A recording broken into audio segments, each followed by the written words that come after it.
A sea of blue came over the Coliseum last night.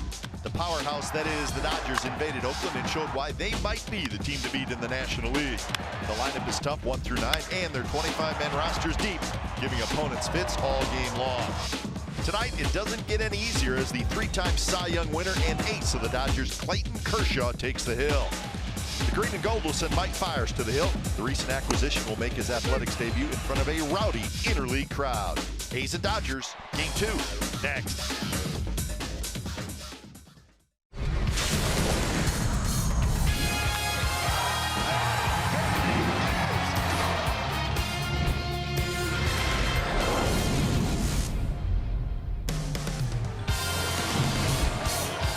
Well, Wednesday night baseball from the Coliseum, and it should be a good night. Game 2 of this interleague series, and how about this pitching matchup? Clayton Kershaw for the Dodgers, Mike Fiers for the Athletics. It's the A's and the Dodgers coming up on NBC Sports California, powered by Xfinity.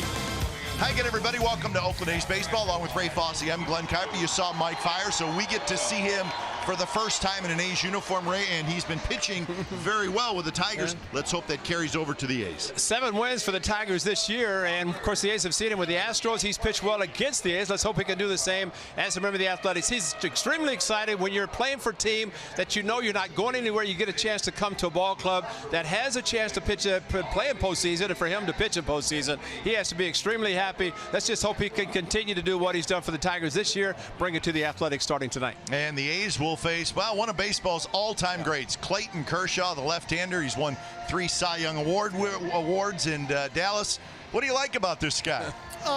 Everything, boys. This is talking. You want to talk about man crush type quality starter here. Clayton Kershaw, the big southpaw for the Los Angeles Dodgers. He's been on quite a roll, boys. Over the last 6 starts, 4-1, 2.11 ERA, 35 punch-outs over that span, and been a bit of a road warrior for the Dodgers as well. In 7 road starts, 2-2, sub-2 ERA, and a sub-1 WHIP as well. So the tip of the spear, Clayton Kershaw, looking to keep the Dodgers on track in that heated NL West Division race. Yeah, he's also looking for his 150th career win. So let's hope he does not get it tonight here at the Coliseum. But should be a fun night of baseball. Another big crowd expected for the A's' final interleague game of the season. A's Dodgers coming up.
brought to you by Toyota. Designed for the grind that comes through every time. See your local Toyota dealer today. Toyota, let's go places. By Southwest Airlines. Low fares, no hidden fees. That's transparency. And by Jack in the Box. Try something different, like Jack's Teriyaki Bowls. Only at Jack in the Box for a limited time. Welcome back to the Coliseum on a Wednesday night. A nice crowd expected again tonight. Last night over 33,000. So the Dodgers win 4-2. So the A's will try to win tonight, and that'll be the end of the series. We'll see how ball game goes tonight. Looking forward to what should be a good game. Game time weather is presented by the Santa Cruz Beach Boardwalk. Get to the beach. The admission-free boardwalk is open daily at 65 degrees at first pitch. The A's have yet to take the field. They will do so momentarily. The A's will head to Anaheim after the game. An off day in Anaheim tomorrow. And then back home on Monday. So lots of home games as we promised in the month of August. So there's Mike Fiers, his first start wearing the green and gold. And this is the lineup he will face. It's the Dodgers starting lineup brought to you by Southwest Airlines. Peterson, Machado, Turner. See, Machado's going to play third base tonight. Turner will DH. Grandal is the cleanup hitter. Then it's Dozier, Bellinger, Puig, Muncy, and Taylor. There's your Dodgers starting lineup. Well, as we talked in our open about working the count, well, Mike Fiers does not walk many, as his numbers show that he has pitched in 119 innings, has 26 walks. So a very good strikeout to walk ratio for the A's right-hander making his debut as a member of the Athletics. And you notice the clean shaven, as we mentioned, a full beard for the Astros when he faced the Athletics as well as the Tigers. But he's starting a new season, a new career with a new team, and clean shaven at least for now. Defensively, the A's have Mark Canha in left field. Ramon Laureano is in center, and Stephen Piscotty is in right. On the infield, Chapman and Simeon on the left side, Lowry and Olsen on the right side. And Jonathan Lucroy is your catcher. And right, Jonathan Lucroy, Mike Fiers, teammates in Milwaukee. Right. So they know all about each other. So that yes, they do, which is good because they're both having to face that guy. Fiers won't, but Clayton Kershaw will be seeing Jonathan Lucroy. Pretty good pitcher. Pretty good matchup tonight with two very good pitchers. So the Dodgers at 63 and 51. The Dodgers coming into today a half-game lead in the West, but the Arizona Diamondbacks won their game today, so they are tied now for first place. And for the A's, they are 5.5 back of the Houston Astros in the American League West. So we are set for baseball umpires tonight. That's Mike Malinsky calling balls and strikes, and that's Mike Winters. He's the crew chief, and he is at first base. So Fiers is ready. Here is Jock Peterson stepping in. One of the biggest hits last night for the Dodgers, the two-strike hit for Peterson in the opposite field. He ended up scoring on the Matt Kemp off the end of the bat base hit, but that gave the extra run, and that was the final score, 4-2. So the first pitch of the game is on the inside corner and a strike. Peterson overall hitting .260. He's got 17 home runs. He's got 44 RBIs. I'd like to see the fact also that Mike Fiers has good numbers against the Dodgers and throughout his career, as you mentioned, with the Brewers. Yes, he does. So good that it includes a no-hitter. That's right. That's right. That's right. He has not pitched against the Dodgers, though, since 2015. Good fastball there with a little movement away, and the count 1-2. Peterson looks like he's checking with Mike Malinsky to see if it was a strike. Well, you can take note of the fastball movement here. Arm side run. They're trying to bang him inside there with that fastball. Leaks just out over the side. But pay attention to that. Good arm speed on the heater. Jock Peterson might have bought himself another fastball. I like the delivery of it right over the top and a long back off the backside, and sometimes as a hitter it's a little bit difficult to pick up the baseball. See, he drops way down and then right over the top, hides the ball well.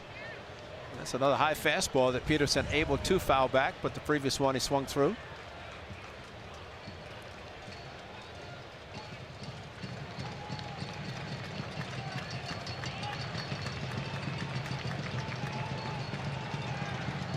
Fires kicks and the 1-2 pitch. Swing and a miss, struck him out. So good fastball there with some late movement.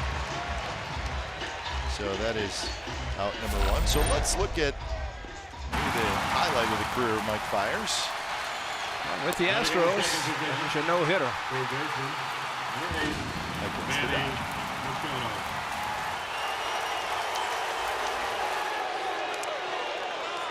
Got a Jed Lowry sighting. There he is. You know that guy. Number 8. So a no-hitter in the career of Mike Fiers. And I said the highlight of his career, well, individually, of course, he's got a World Series ring with the Houston Astros last year. First pitch foul just below us. I think the biggest thing for the Athletics, and granted Mike Fiers, sure he has no hitter, but not a name that really stands out, but he's a veteran. He knows how to pitch, and you pitch a no hitter and you play for a championship team. You've got the experience, and from the A's standpoint, that is one thing they're looking for. You talk about adding veteran presence again to this rotation, Foss. You've gotten the impact that you've gotten from Edwin Jackson, as we see Fiers sticking with that heater up at the top of the zone. But now you add another guy like Fiers in, veteran presence. Kind of talk to some guys, you know, it's a rotation that's not necessarily going to overpower people. So you've got a few guys with some pitchability in here to go ahead and tutor these young arms. Pitchcast tonight brought to you by SoFi, a modern finance company. 1-2 pitch, high fastball. Machado chased it. Well, that's one thing about Fiers. Everything that he has thrown so far, the first 2 batters been upstairs. And while it may not be 100 miles an hour, it seems like it is if you're a hitter. And it looks so inviting. In the case of Machado, trying to get really on top, and guys try to get under with a launch angle, but not catching up to a fastball that's up high. First pitch strike percentage with the 4-seam fastball. Boy, look at the increase. Yeah, and if you guys, just for context, first pitch strikes overall, fastball, breaking ball, doesn't matter. 65% for Mike Fiers. League average 61%, and that pitch right there makes it 3 for 3 early on for Mike Fiers as far as first pitch strikes go. Well, Dallas, that's interesting to remember, not just tonight, but all night. So the first pitch, the average first pitch strike percentage is 61%, you said? Across the league, Across correct. the league. Huh. So it's always nice to put everything in context with what's the league average. Yeah. And now you know. So 0-2 to Justin Turner.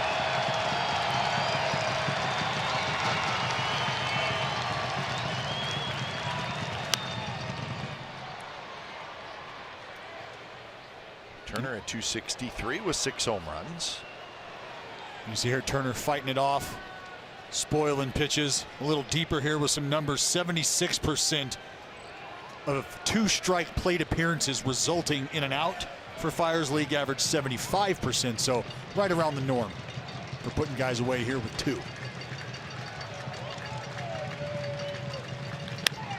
Grounded to short.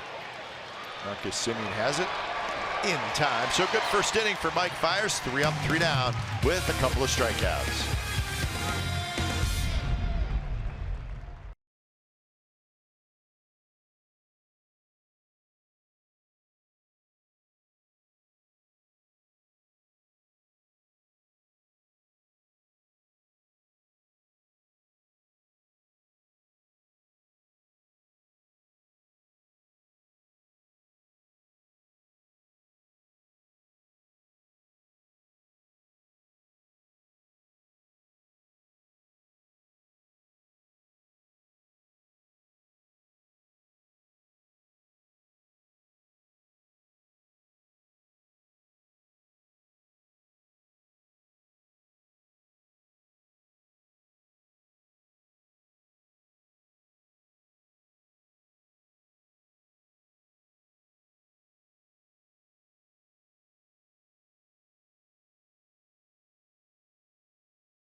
Southwest Airlines. Simeon, Chapman, Lowry, Davis, Canna, Olsen, Piscotti, Laureano, Lucroy. That's the A starting line. A lot of excitement around the park tonight because of number 22. That is Clayton Kershaw, and if he can stay healthy, no doubt one of the best, if not the best pitcher in baseball. But staying healthy with a lower back problem. 5-5 on the season, 2.5 earned run average, and like Fires, does not walk a lot of batters. So both clubs have to put the ball in play. Peterson, Bellinger, and Puig in the outfield. Machado, Taylor, Dozier, and Muncy on the infield. Grandal is the catcher. So Marcus Semien steps in against the lefty Clayton Kershaw.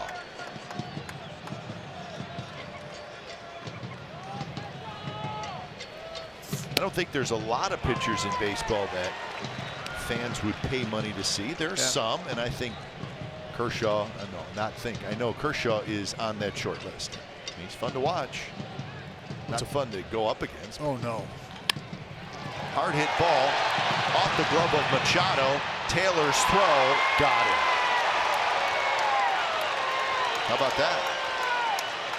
Yeah, 5-6-3 is not going to work really that much, but that time it did. Dowd played a lot of third base for the Baltimore Orioles.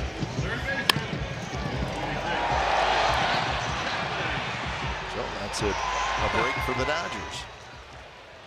Taking it off the side, little Olay, and right to his shortstop, and nice pick also at first base by Max Muncy.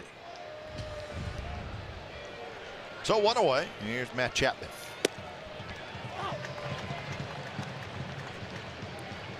Chapman at 270, 15 home runs, 38 runs batted in.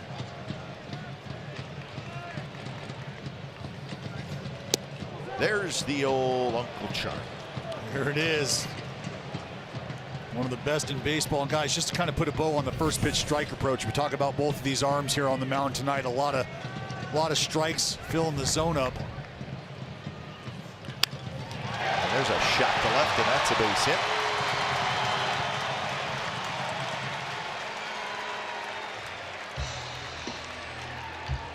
Below 2. Matt Chapman got to keep the hands back.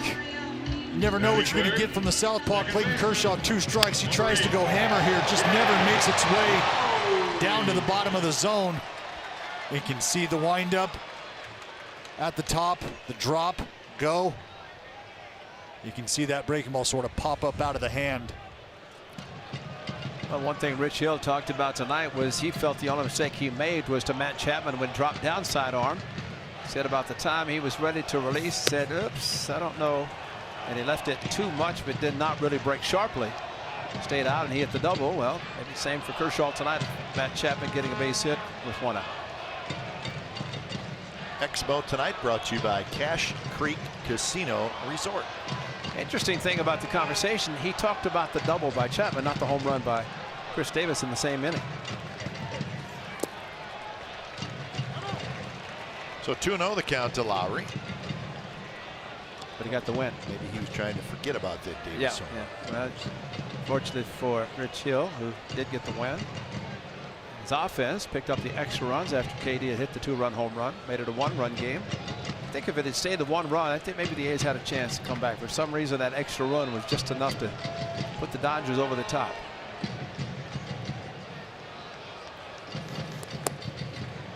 So 3-0 to Lowry.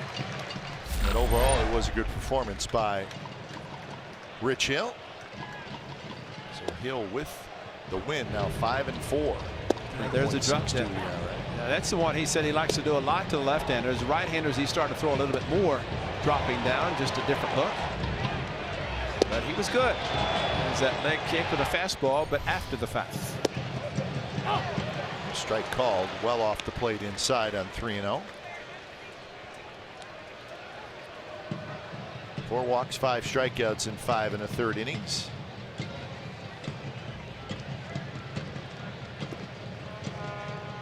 Well, if the pitcher does not walk a lot of batters, he's going to be around the strike zone. In case of Kershaw and Mike Fires. From 3-0 to 3-2, and I don't think he's thrown Jet a strike yet. No. That ball looked like it you was know dead. what I think too, Kite, but a lot of times if you have the reputation for being a strike thrower, or at least around the plate, it should help a hitter. But it's a case of, you know, they say sometimes it's easier to hit at the major league level to minor league level because guys here can throw strikes, whereas sometimes the minor league they're around and not off the plate too much. So 3-2. Tapped foul. So here's an interesting note. Highest percentage of strikes, that's in the National League. Kershaw is 4th, 67.7%. See Rich Hill just below that. Scherzer, Nicholas, and DeGrom. So some very, very good pitchers on that list. So maybe that goes hand in hand. Throw strikes, quality strikes, and probably win a lot of games. Fill up the zone, you get some defense behind you. You create momentum for the game, for your team.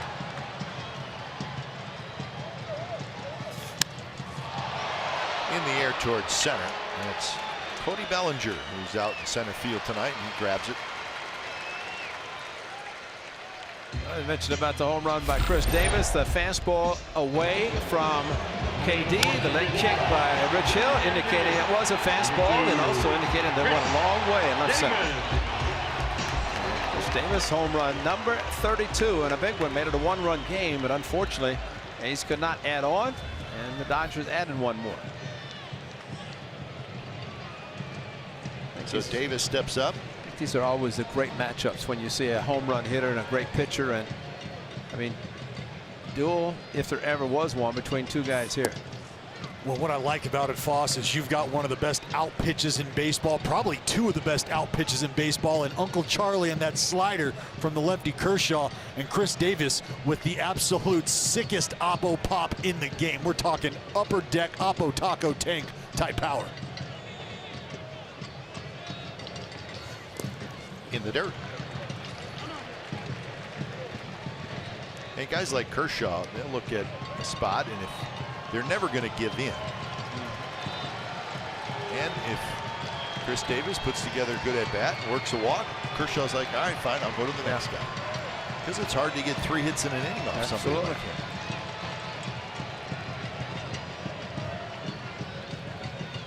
Two-0 pitch. In the air, shallow right. Dozier out, Puig in, and it's going to be Puig who makes the catch. Side retired, hitting a runner left. No score after 1.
Behind the plate tonight. Throughout the game, Social will be sharing content from a unique vantage point. Visit athletics.com/social to follow the A's and to see your favorite players' verified accounts. All right. Sounds like fun, something unique. Hope our fans enjoy it. Again, visit athletics.com/social. Yasmani Grandal leading things off. And a quick 0-2 count to the Dodgers cleanup hitter. Grandal, 19 home runs, 56 RBIs. He's a switch hitter. Okay, so this is the fourth batter, and already two have questioned Mike Lewinsky about pitches. Justin Turner, and now Grandal. Grandal catcher, of course. Full shift on.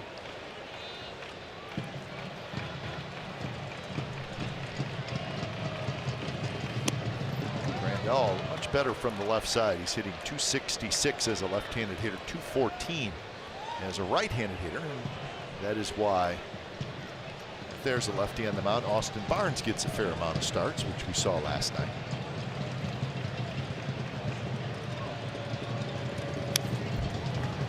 Now, Foss, I've got a question for you, because we just mentioned Grandal and him maybe starting to have a little conversation with the home plate umpire back there. How early, if at all, would you take it upon yourself if you felt like there was some room for manipulation or maybe some negotiation? How long for yourself would you take before maybe inciting that conversation? Never as a hitter.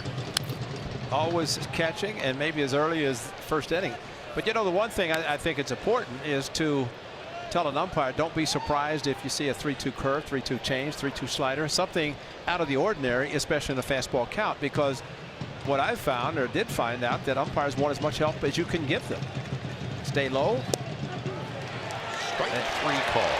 Inside corner, good pitch. And don't be upset when you're hitting and question the umpire, because you got to go back there. You got to go back behind the plate, and that's twice that Grandal looked back to Mike Malinsky, and this is one that he didn't like after that ball came back perfectly. Go take a look at it, Yasmani, and I think you'll see that the two-seamer, you buckled the knees, and it came back on the inside corner. That's great movement on the pitch from Fiers. And for Jonathan Lucroy, who had set up outside, went back, and still the ball was in the strike zone. But Dallas, I think the biggest thing we always talk about, keep your back to the umpire. But I mean, you can accomplish a lot if you never show him up. And I think that's the biggest thing. I mean, for anybody, if you think about it, I mean, umpires never like to be showing up, because typically they don't have a lot of people in the stands that are in favor of them in the first place. There's an art to it, right? Yeah. And you know what? Even if you're a hitter, if you're standing in the box, yeah. I mean, you can mumble something to the umpire, but you don't have to turn around and take a step toward him. I mean, they don't want that. And you know, I don't think any umpire ever wants you to look at him, whether you're hitting or catching or anything. And I agree with you, Kat, because you can say things. And, you know, as long, if I were one of the 4 in blue, I would never want to be shown up, because you got all this crowd of people.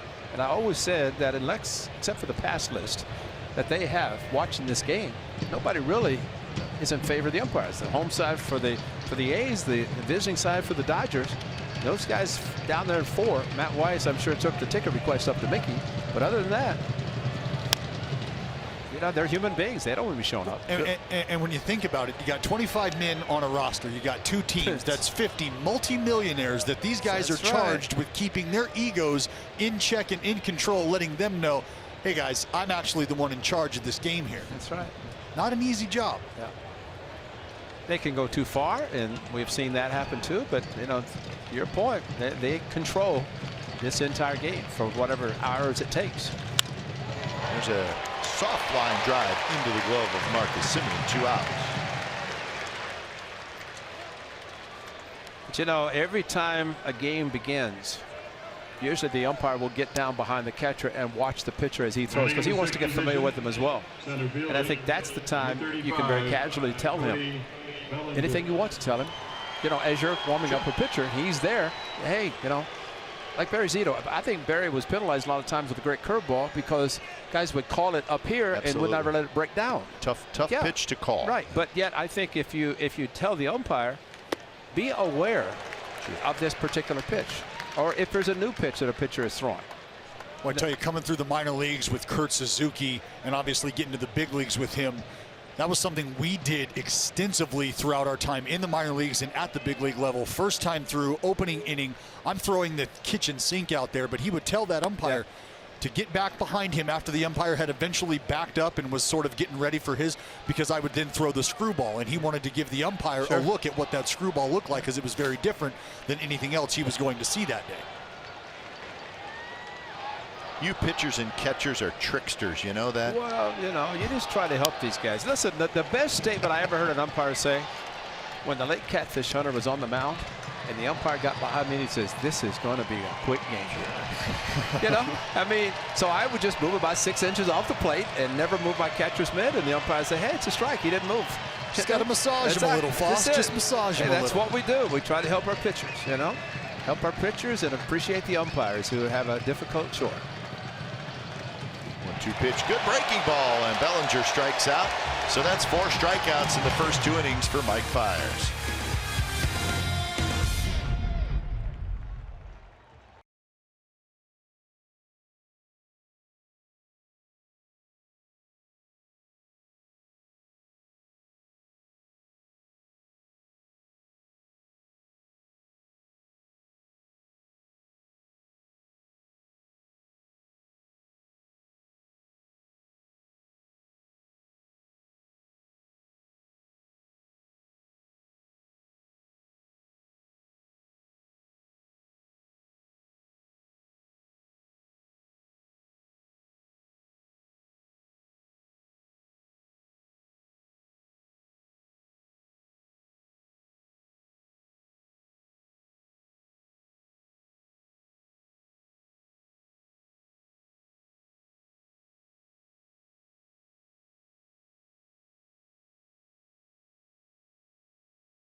Is brought to you by Kelly Moore Paints.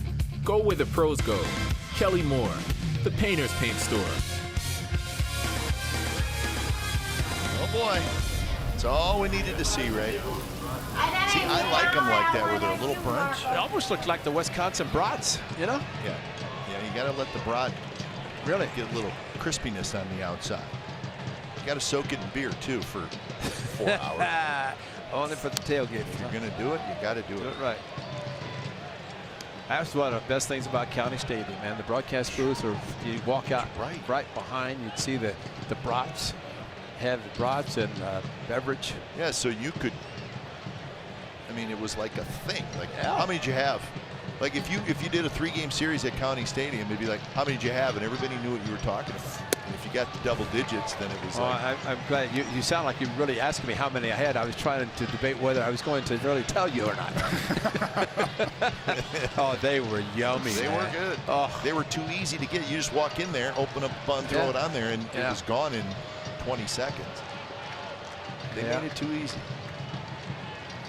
It's like Dr. Pepper 10, 2, and 4, you know. Only it was 1, 3, 5, 7, 9. It's true. 1-2 the count to Mark Canna, hitting in the 5th spot tonight. And I believe that's why all those people tailgated at County Stadium and Miller Park. I'm sure the same. Just to have the brats. Absolutely. Just to load up with the brats before they go in. Looks like the shortstop Chris Taylor is going to call everybody off, and he's got it. Now Mark Canna just missed it. He swung, he looked at it, and did exactly what we've talked about. Get upset in the dugout. He ran hard, and he was standing there second base by the time the ball came down. And, you know, we saw over the weekend what happens when you get frustrated. You don't barely make it to first and the ball drops, but he was saying, thinking that, well, at least I'll get there if it does drop. If not, sure, I'll be upset in the dugout. He did it the right way.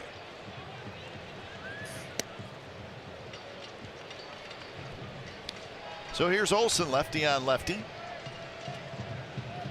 Obviously not an easy task. A left-handed hitter against Kershaw.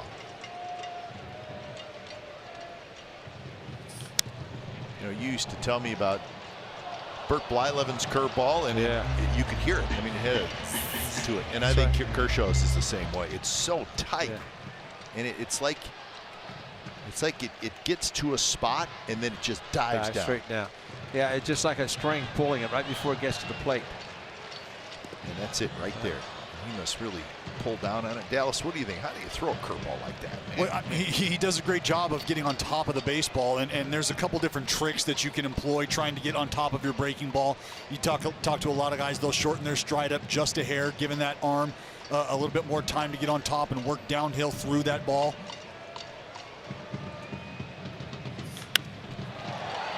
Hit pretty well to center, but room for Bellinger, and he makes the catch. So 2 away. You know, and pitches are really like snowflakes. Not any one is identical or the same. Each guy has a different method to the madness. Barry Zito, a guy who would throw that breaking ball off the index finger, as opposed to a lot of other guys who feel that pressure off the middle finger coming down, pulling that ball down, or maybe it's a matter of feeling it out in front, and that's the last digit that you feel come off that baseball because it's finger pressure that you're applying. So the first pitch to Piscotty, fastball right up around the letters, and he swings through it.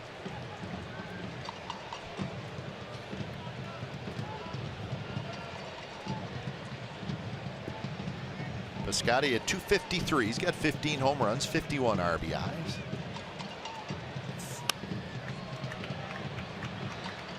Kershaw, who always around the plate. If you think you're going to maybe see Kershaw, he's a little wild tonight. That just doesn't happen with him.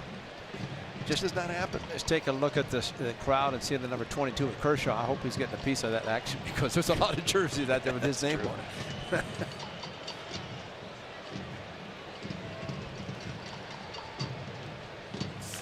0-2 pitch. Hit to right.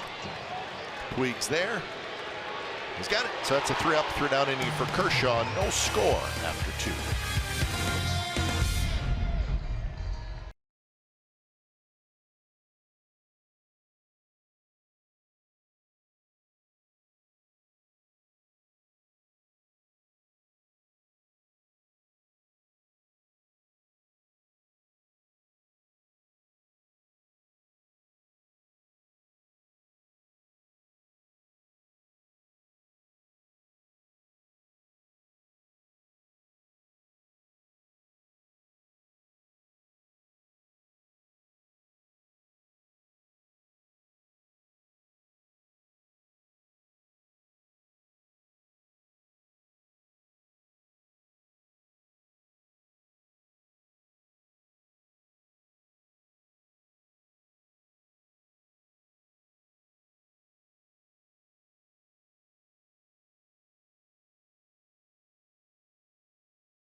Price for only $49.99. You can watch every out-of-market regular season game, plus get a free subscription to MLB at Bat Premium. Blackout and other restrictions apply. Visit MLB.tv to take advantage of this special offer. Wow. He's got a lot going on there. Seattle Giants. Rockies. Shit. As we like to say, sometimes decisions need to be made before the game. That was an outstanding play by Marcus Semien. Timed it, right? She timed it perfectly. Great call, because as this ball is coming in, watch as he hesitates and then goes up right at the last instant, catches the ball behind him. First baseman. That's a nice play. Fire's appreciating the defense by his shortstop. Not an easy play at all. Ball had a little bit of top spin, a little bit of knuckle action as well. That's a great point, because that's what makes it difficult. As a pitcher yourself, that a ball comes back, you don't know how hard it's hit. Same with an infielder, trying to time everything perfectly. Wow. It's always an awkward feeling. You get that liner back at you. You're not exactly sure how hard it was hit, and you watch the replay and you look like somebody out there swatting at gnats. 1-1 to Max Muncy. What a story Muncy's been for these Dodgers. 24 home runs and 49 RBIs.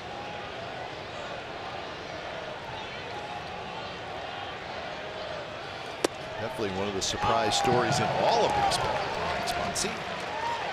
He was a non-roster invitee to spring training.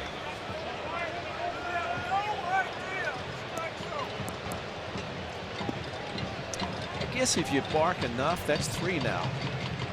That maybe you feel you're going to get some pitches, but I think it works just the opposite. I just can't believe that an umpire is going to listen to somebody complain to the point that they're going to change what they feel that they think is the strike zone that they're calling. Dave Roberts, the manager of the Dodgers.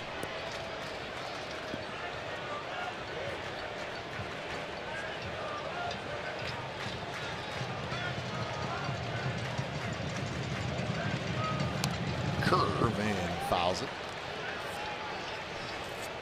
Max Muncy as an athletic. We hardly knew Max. Well, what we did know that he played different positions. Yes, he did. Let's play at first base. See, he changed his number, went down to 13. Lucky 13. Heck with that 50. Inside the foul pole. Got it swinging. So Fire's rolling along. That's 5 strikeouts now for the A's right-hander. He's got some swing and miss in him, huh? Some good arm speed on the fastballs. Batting in the 9th position. This might be a little Shortstop. Number 3. Splitty, little changeup. Taylor. He's had a wide grip on that two-seamer, 85. I'm not sure if that's how he holds his changeup or not, but a definite reduction in speed. You see the movement tailing off away from the lefty Muncy. Just ran out of back.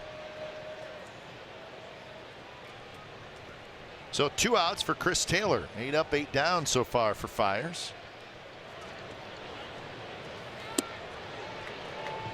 Fires has always had the ability to pitch up a little bit in the strike zone with not necessarily 95-mile-an-hour velocity and get swings through, and we're seeing it tonight. See that one a little bit more to the middle of the plate, which obviously is now where he wants it. I think also for Chris Taylor, 1-0, he's looking fastball and he got it just a little bit too quick.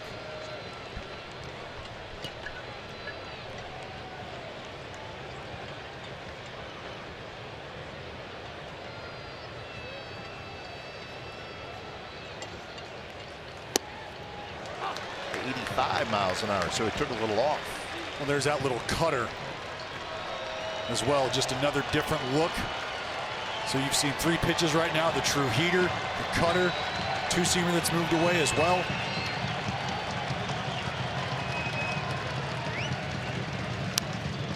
Fastball there running in, and Taylor just got a piece of it.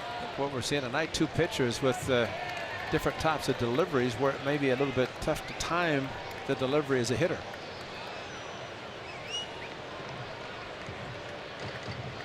Both have been around, so there's enough video and guys know how they do it, but standing at the plate maybe just a little bit different. That time the fastball a little bit too high, 2-2.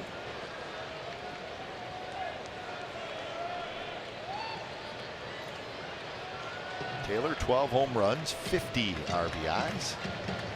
Playing shortstop tonight. So now full count.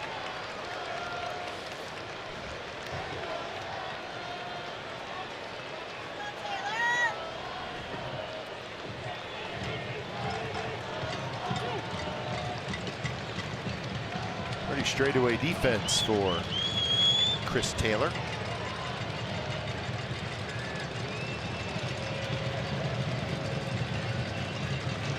Yeah, pitch, got it. Good pitch by Fires, took a little bit off. He's got 6 strikeouts through 3 innings, no score as we head to the bottom of the 3rd.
Your X1 voice remote and get live stats on your TV. Change the way you experience TV with Xfinity X1. Well, chips and salsa? Sure. Bottom of the 3rd. Ramon Laureano to lead it off against Kershaw. Goes after the first pitch and fouls it right next to us. And with the crowd cheering, there must have been a pretty good play. How do you think young Ramon feels right now? He's a little jacked up, I'm thinking.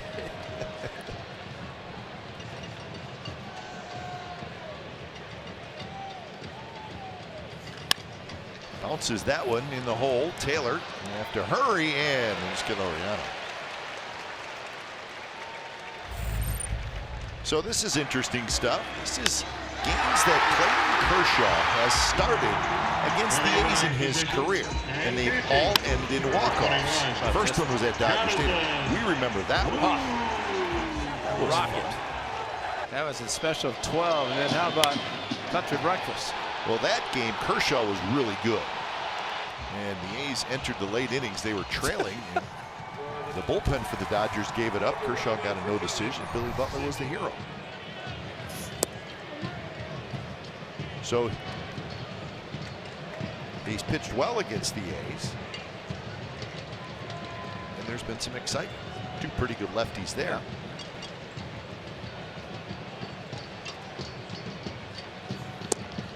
Right on the outside corner, 1-1. So check this out. Against the Giants, look at his ERA, and they have to face him all the time. Padres 18-6, Angels 6-2. And the ERA against the A's is 0.87. If he's healthy, and at times he's been on the disabled list, but if he's healthy, he never misses a Giant series. Yeah. He pitches against them every series. So they have to deal with him 6 times a year. more than they really would. 3 at home, 3 on the road. He's something special.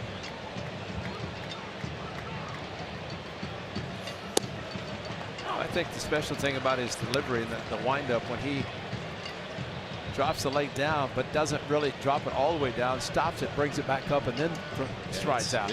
It's interesting. It's very interesting, very unique delivery. And as a hitter, man, the timing, as you think he's ready to go, but he's not. And just watch the right leg as he goes up and down, stops, and then strides out. I mean, that, you say, well, when do I swing? Well, Yeah, he lifts his leg normal, right? It's like, okay, he's ready here. That's normal. And then he drops it down and then kicks it again. And then goes out. I mean, that's the delay part that you've got to be saying. That has to screw up a hitter a little bit. Absolutely. I mean, that's why you really have to see him a few times before you feel comfortable when you get the plate.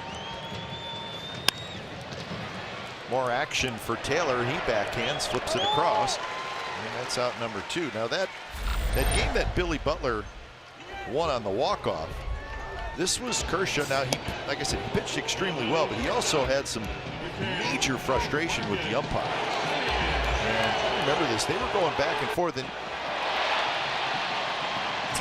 he fires. Did he fire in the dugout? Yeah, there it is. And he does not do that very often. He's pretty cool customer on the mound. But he's got some fire. And I think that's what's nice about it, that he just doesn't take his check every 1st and 15th. And he doesn't. I mean, it's a big one, but he's a great hitter. He's got to be upset to pitch on the road in the American League. Just he because likes to hit. he wants to hit. I mean, and watching him when he's not pitching is the top step. Line drive and base hit for Simeon. He pulled his hands in. I've seen Marcus do that a lot. Well, Simeon took a good pass early on. Got that ricochet 5-6-3.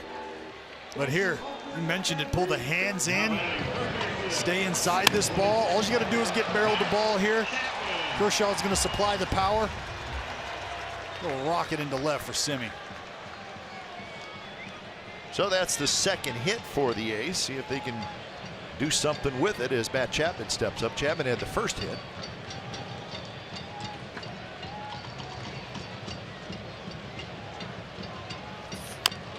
Tapped up the third base line, but foul.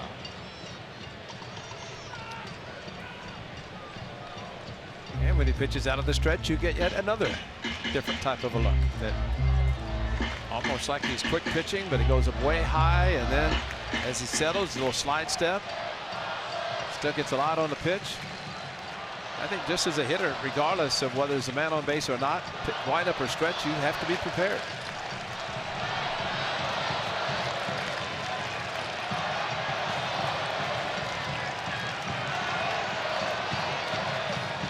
So there's a "Let's Go Dodger" chant starting, and as soon as it started, these fans said, "Time out." Yeah, stop it. So that quickly ceased. You don't want to mess with these fans. Now this is the step off and throw, and I think as Marcus slipped off the base, which is a very hard to get on the top of the base. That's when Muncy reapplied the tag. Right on the outside corner, 89 miles an hour. And for the lefties, as you see Kershaw go high and come set, you'll see that momentum start to come home. If he's going over to first, one thing to pay attention to is that back shoulder, the throwing shoulder. It will roll in an effort to have to go over to first base. It's a telegraph. Randall really had to wrestle with that one. Now it's way out in front. Well, that's 90 feet. He did not allow. He just marked where the ball hit. 6 feet out in front of home plate. Put some chalk there. Yeah, he just covered up the divot that was created by that biting curveball.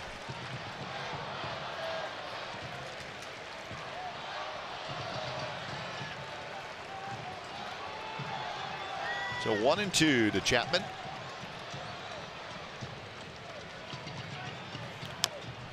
Tapped up the third base line, but foul.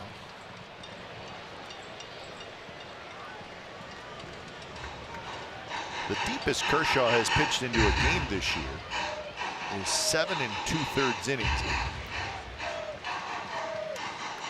He's gone over 100 pitches 5 times in his first 16 starts. This is a guy you're used to seeing type 8 into the 9th at times. It just kind of feels like it's taking him maybe an extra pitch or so to put guys away. Yep. Maybe not quite as dominant as he was. I mean, I don't know. No, there's a difference between appointment television, you might see history, and you're probably going to get a really good performance. And I think we're at the latter stage. Yeah, I think you're right. He's still super good. Oh, we're not taking anything. I mean, we're splitting hairs, talking about a level of elite performance, comparatively speaking, to greatness, and that's the air of comparison that Clayton Kershaw finds himself. Is he elite or just simply great? Yeah, tonight's a perfect example. I mean, the A's a couple of hits, not a lot of hard hit balls, but he doesn't have a strikeout.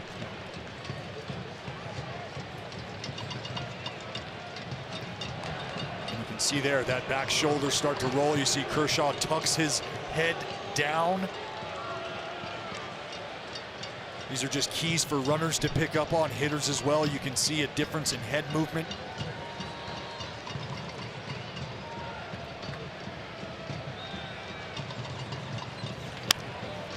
Machado has it. He'll flip to second, and that will do it. So the A's get a hit, nothing else. And we are moving to the 4th inning from the Coliseum. No score.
And it's redefining the way you can be part of our A's family. General admission access to every single 2019 regular season home game. Got a plan of reserved seat tickets, 50% off concessions, 25% off merchandise and parking discounts. First opportunity to purchase 2018 postseason tickets. You can learn more at athletics.com/2019 today. A's access every game your way. Emphasize your way, not our way, your way. That is redefining. So top of the 4th inning, and quite a performance by Mike Fier so far. 9 up, 9 down against a very good Dodgers offense. Some swing and miss working, 6 tickets punched. And a quick 0-2. He's had good control tonight, good location. There's your 6 strikeouts, 5 swinging, 1 looking. Double checking the accuracy on that. That's correct. Checking it for myself, not for them. Curve, got him swinging. 7 strikeouts for Fiers. Best part about this is the 0-2 just going right at him. Look how he pulls the string. There's that shorten up swing with 2 strikes, Kipe. Now batting, number 8. That is a huge swing. Machado. Couple of strikeouts for the leadoff hitter. Let her rip. But Foss, could you imagine if he hit it? And there's a big word, if. If. And you're swinging that hard, especially with 2 strikes, and typically you go soft like that with 2 strikes, it should be a good hitter's pitch to hit. However, that's Jonathan Lucroy and Mike Fiers know the aggressiveness of Jock Peterson, and they're going to let it go. Center field. Mariano's back. He's going to have just enough room. He's got it. 2 outs. Well, tonight, any 95-mile-per-hour fastball is our fast pitch, brought to you by Xfinity, the fastest Wi-Fi at home and on the go. I tell you what, you see that little smirk on Fire's face? Justin Turner. That's the Marine layer he's thinking internally. That's right. Welcome to the Coliseum, Mike. That's right. Thank you very much. Good to have you. It's not the Astrodome. It's not Comerica Park. Astrodome, who knows where that would have gone. There's the funky weather, and we call the people that are being affected by the fires up north, and I guess north and to the east a little bit. We're thinking about you in our prayers. I hope everything's. I hate to read about that stuff every day. And then as far as we are away here in the Bay Area, when you smell the smoke, that's not good. Well, smell and see, and that's the sad part.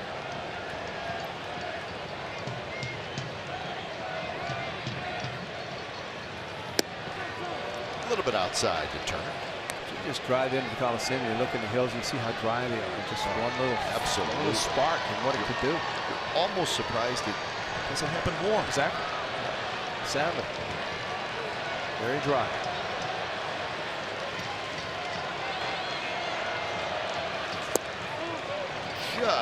Just missed. 3-1. Close pitch.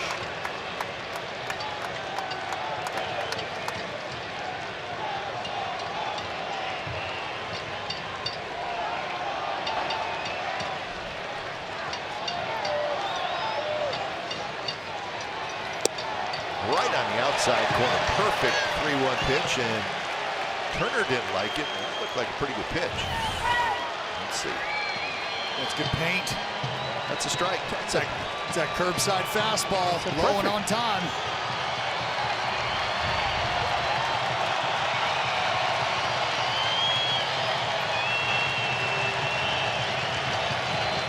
And he got it. Uh-oh, be careful. Be careful. Polinsky jumping right back into Turner's face, and Turner better be careful.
This is why. Let's take a look at the last two pitches, Ray. The 3-1 pitch to Turner, and then the 3-2 pitch. Now this is the 3-1 pitch.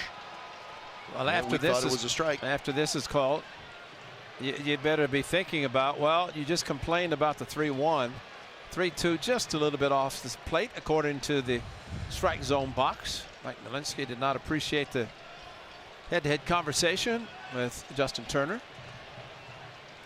Well, I would guess, you guys know better than I, if the 3-1 pitch is called a strike, and it was a strike, and then you argue a little bit, and then a pitch pretty close to the same spot, even though it was a little further out, it's probably going to be called a strike. Thank you very much. And who's to complain about an umpire calling strikes? When you're talking about pace of game, speed of game, time of game.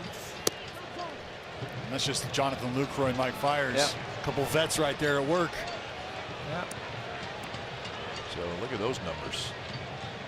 Fiers has been perfect. Kershaw's allowed just 2 hits.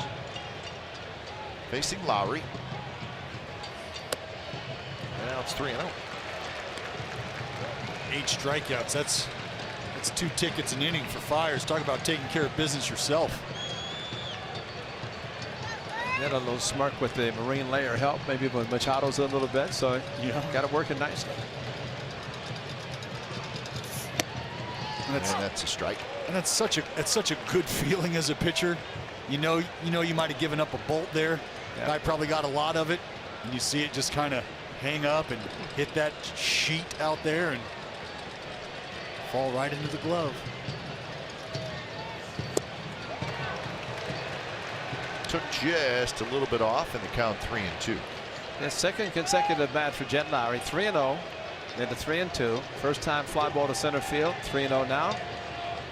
2 strikes, and there you have it.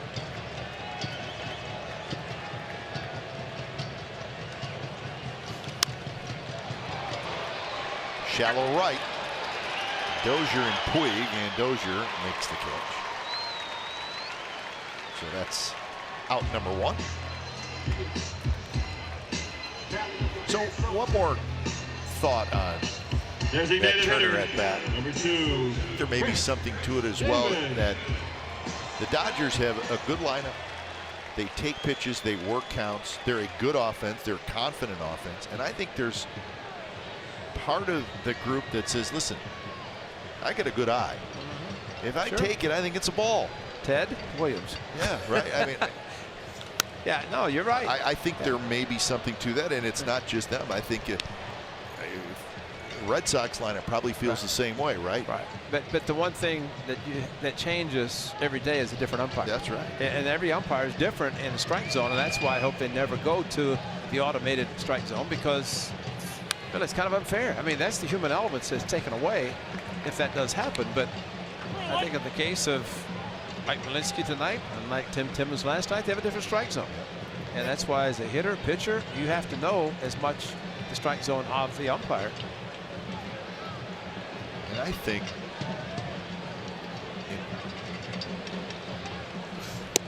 in watching Malinsky's reaction to Turner, Malinsky's heard it quite a bit already from the Dodgers dugout through the first 4 innings, and I think he's probably tired of hearing it. Probably. And he was ready to argue with Turner.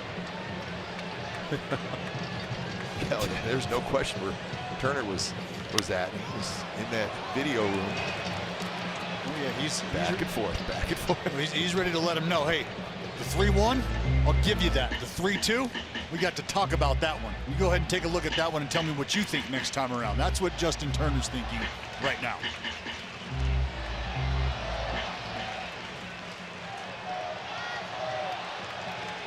You can see there on the black, maybe reading his lips. The first one, that second one, nope, not even close.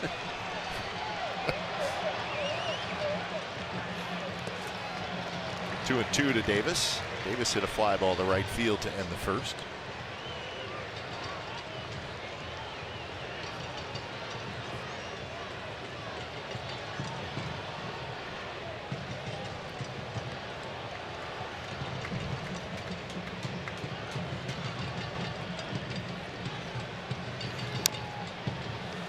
Kershaw right on the outside corner.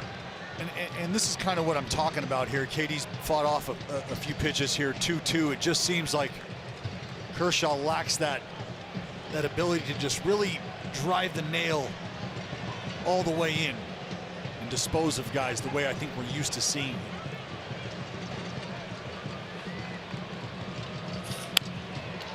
That's a base hit. As Chris Davis hit it hard enough to get it through the shift.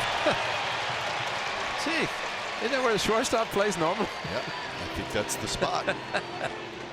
Since the late 1800s, I believe that's the spot. Well, I tell you, Foss Kite, they can't put him on the other side of the fence, so they got to figure out somewhere to put him with this guy. Look at this. And KD just too strong for his own good, too strong for the Dodger shift. That's right. That's exactly right. That's a good at bat, fouling off after starting 0-2, and finally saw 7 pitches total. And to the point of the pitch count, that's at bats like that, it has to frustrate a pitcher. Again, you think about at bats where there's a phrase or a term we use, breaking your back, meaning you've put all of this work into this at bat, 7 pitches against KD, and now you have nothing to show for it. You've got a hole opened up on the right side of the field. You've got a guy at the plate who's seeing lefties well, and you feel like, man, I'm behind the 8 ball even further now. The 1-1 to Canna, popped to short in his first at bat. Inside corner, and that one looked like it was off the plate, but called a strike. You know, guys, I think there's one word that applies to certain, in this case, pitchers. It's called reputation. Yep. If you have a good reputation, then maybe a pitch that's close is going to go your way because you're around the plate. And I think in the case of Kershaw, that's why with Grandal, there's no reason for him as a hitter to complain, because he knows he's going to get the benefit of the doubt with his pitcher. Canna lines a single to center. So back-to-back singles, and the A's have something going here in the 4th inning against Kershaw as Matt Olson will hit. Right back up the middle, great at bat. He hit a fly ball to left field. First at bat this time, stayed back, and right back up the middle, and again beat the shift. Actually, nobody behind second. Dozier as close as anybody, but that at times we've seen is going to be an out right to somebody. But like Kershaw, kind of like the fire, man. Oh yeah, absolutely. He's known for a mini snapper too. First pitch to Olson is hit in the air, shallow left. Peterson, he may have not seen it initially off the bat, but it ended up coming right to him. So Olson on the first pitch is retired. Now batting, right fielder. Jock, who's got it? Where's it at? I don't see it. I got it. I got it. We're good. Stay right there. I got it. So 2 outs, it's up to Piscotti. You guys mentioned that smoke and the haze kind of playing tricks, discolored sky, not your typical twilight.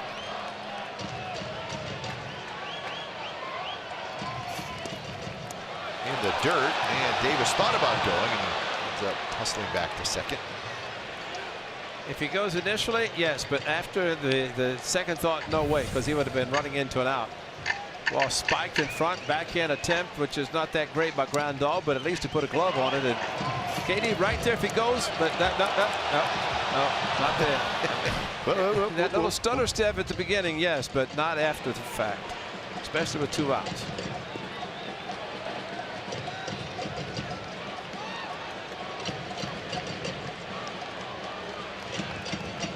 A's need a hit. In the dirt again. There's so many catchers that are accustomed to catching the ball thumb down, then bringing it up to the point that they don't turn. See, that's good. He turned the glove over and used his body to block the ball. Previous pitch, he turned sideways. You can't block a ball that way. When you have the glove to the side and you're not able to use your body's gone in a different direction at an angle, which is the worst thing that can happen.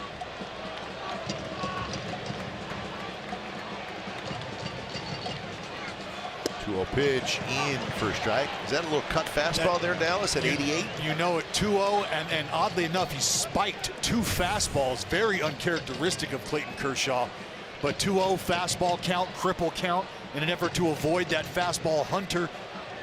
He throws that little wrinkle in there, try to get back in the count, steal a strike.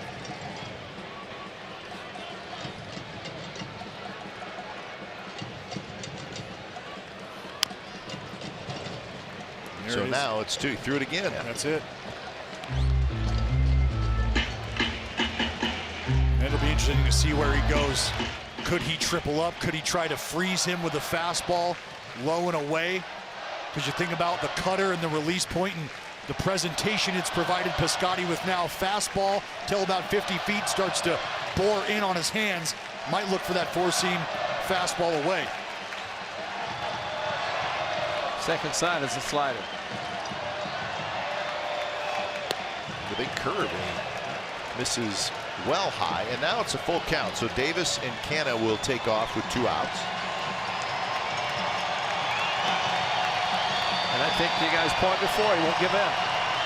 They're going to take Laureano, who in the odd deck circle. Piscotty, he's faced with the Cardinals.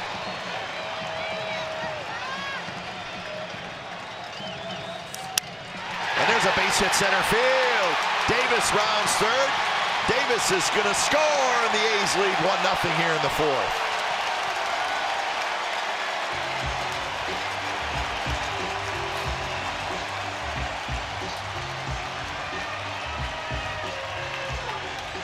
'91, and how much have we seen Stephen Piscotty take a 2-strike fastball? It was up and back up the middle. So good hitting, good approach by the Athletics in this inning, because he had a couple of bullets up the middle, one through a shift that was beaten, and then Stephen Piscotty reacting as he usually does on that type of a pitch and able to hit it back up the middle. So RBI number 52 for Piscotty, and here's Laureano.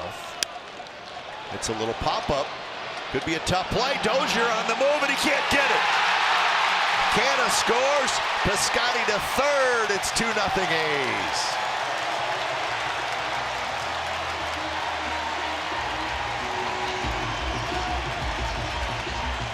Well, you could tell right off the bat that it was going to be trouble.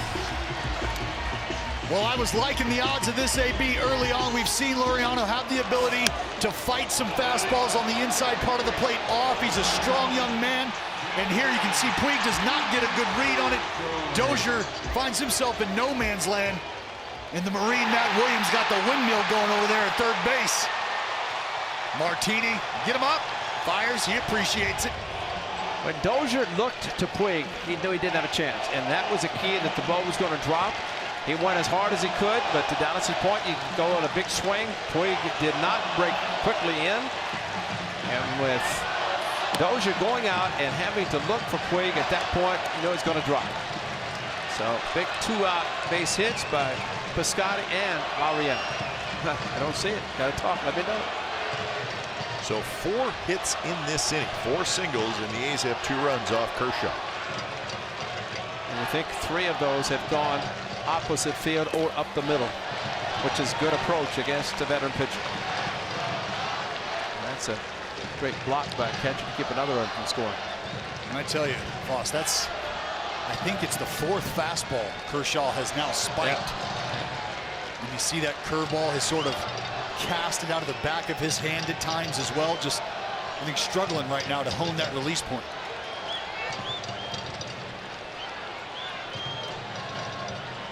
So 2-0 to Lucra, who grounded out to short his first at bat. Got a pitch to hit. Fouled it back. In every 2-0 count we've seen this evening, we've seen a slider from Kershaw trying to get back into the count. Something I know these hitters are taking back to the dugout and whispering along the line.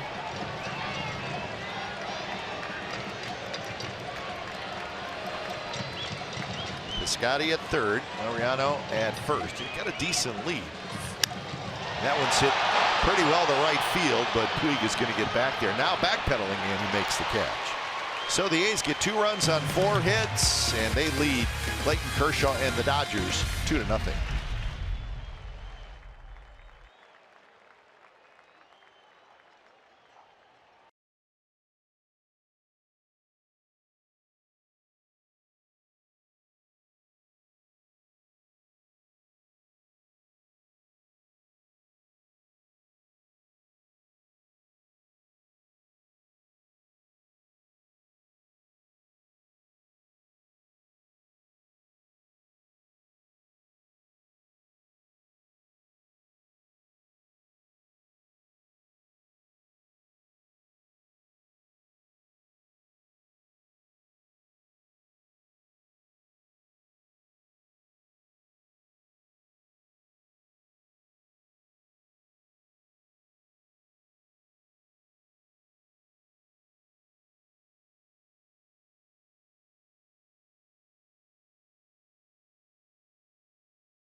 For baseball, brought to you by T-Mobile. Mike fires his Oakland A's debut, and it's been spectacular as he is perfect through 4. He's 8 strikeouts. We're showing you 3 of his strikeouts, and he's been great, especially the punch out of Justin Turner to end the 4th inning.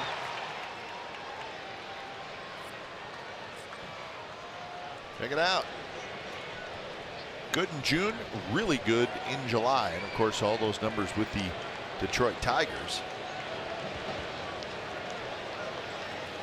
Remember, he pitched against the A's, Ray, on the 27th of June in Detroit. That's right. And he pitched extremely well, but the A's won the game 3-0. Well, he pitched so well that the A's streak of 27 consecutive road games with at least 1 home run ended. That's right.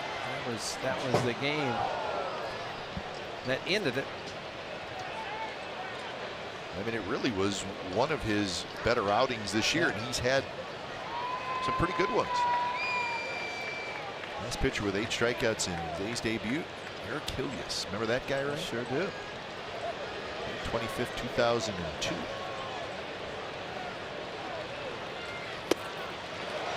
One thing during that year, the 2002, he had a trip to Sacramento, along with a few other players.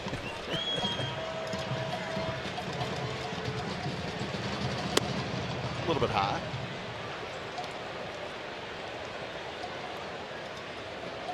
Continues to attack up in the zone. He's gotten some good offerings.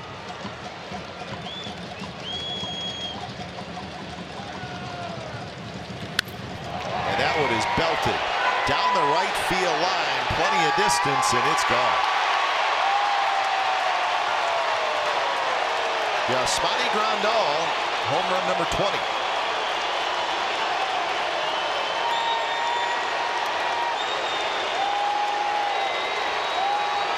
Question is, was that a strike?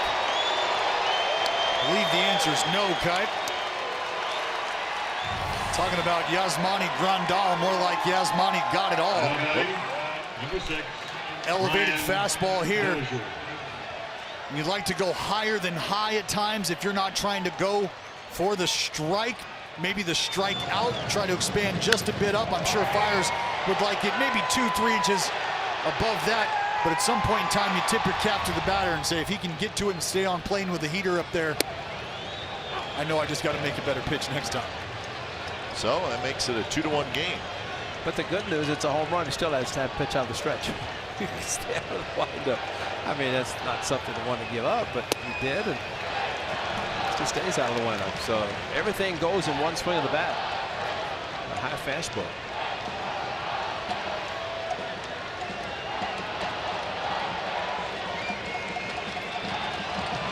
Dozier hit a soft flying drive to Marcus Semien, and that one was lying down the left field line to foul. It looked like a breaking ball. It may have kind of hung in there. Hung in the inside part of the plate.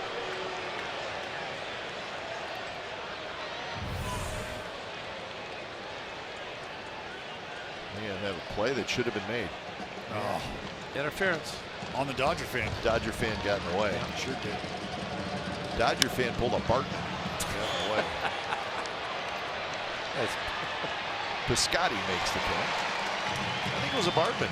The poor kid just keeps being brought up, doesn't he? I shouldn't do that. I feel bad for the kid, and you know what, Steve? I apologize. Well, he's got a World All Series Steve ring. did is what any fan would do. You know, ball's in stands. You know, as long as that line, that imaginary line goes up, and it's all game. But got a ring. He did, and you know what? That poor guy deserved it. He deserved it. A lot of.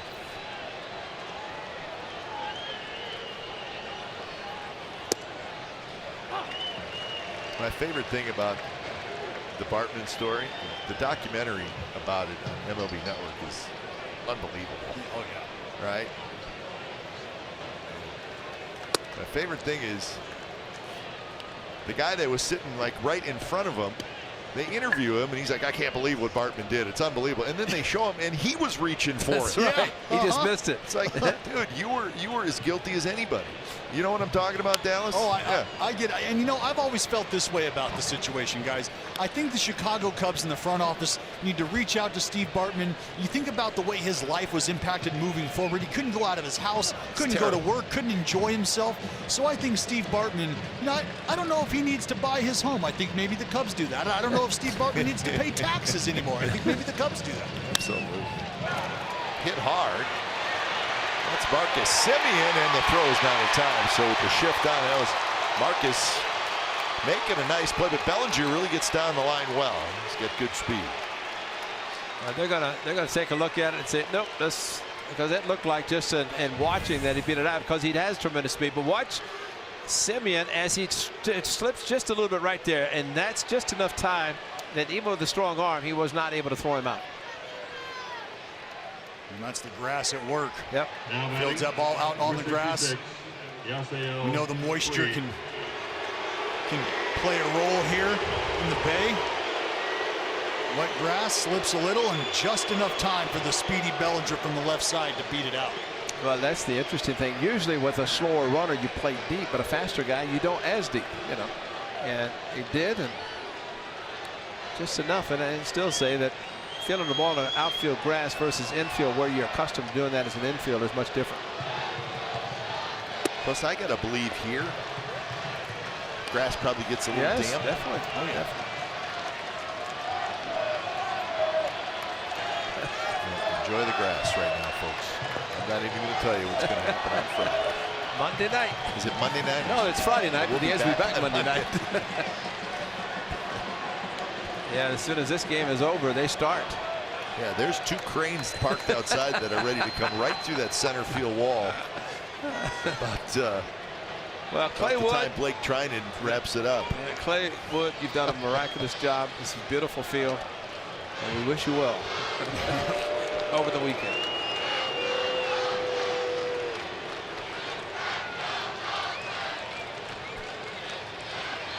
Want to know the count to Yasiel Puig.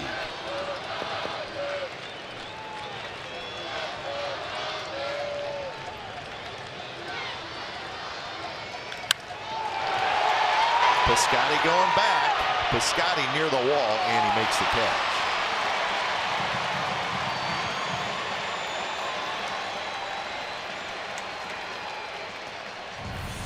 Let's go to StatCast here. Take a look at the numbers on the Grandal homer.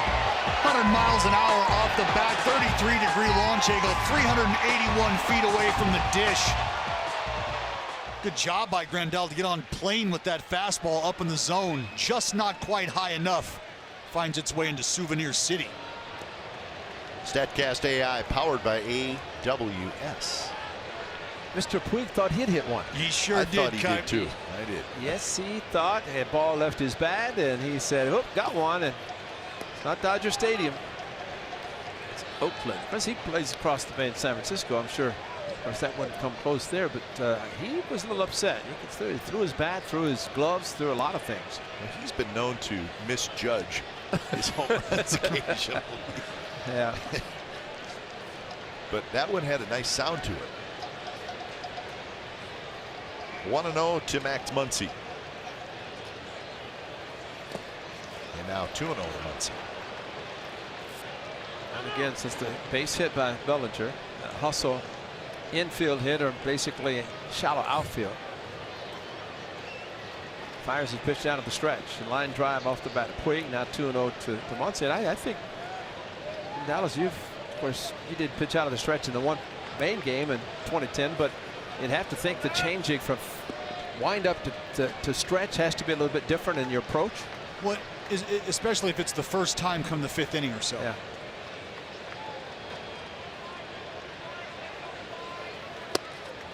I always think about the Hall of Famer Greg Maddux, 351, and someone said, "Why do you take so many warm-up tosses out of the stretch?" He said, "Because those are the most important pitches you'll make."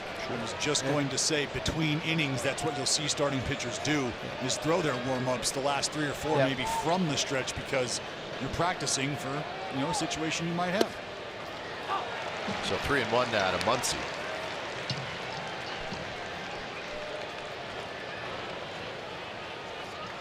And then you see some starting pitchers never do anything except out of the stretch. So it's not like let's get him into the stretch. He's already there. Seeing more and more pitchers do that.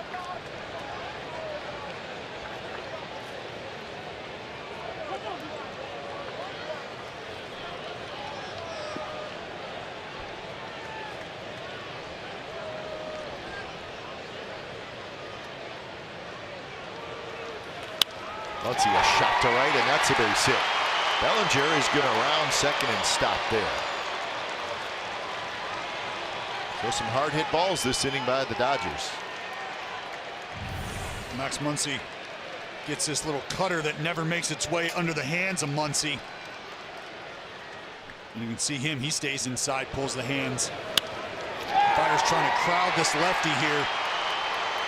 Little weak contact, maybe blow him up if he could. Backed up just enough. Muncy would be able to get the bat to it. So, a big spot in the game as Chris Taylor steps up.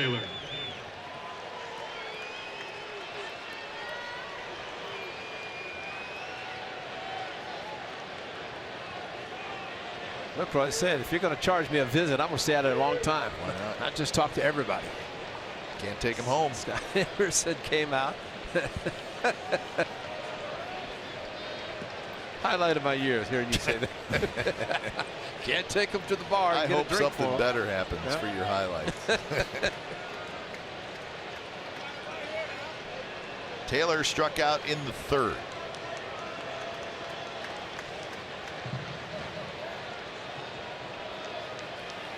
First pitch is called the ball. Could have been a strike.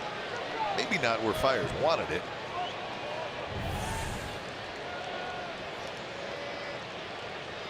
Nothing wrong with that. The good thing about it was it swung at and hit. Yep. Because that looked like a pitch that Taylor might like to have back again. Got a break that it wasn't called a strike.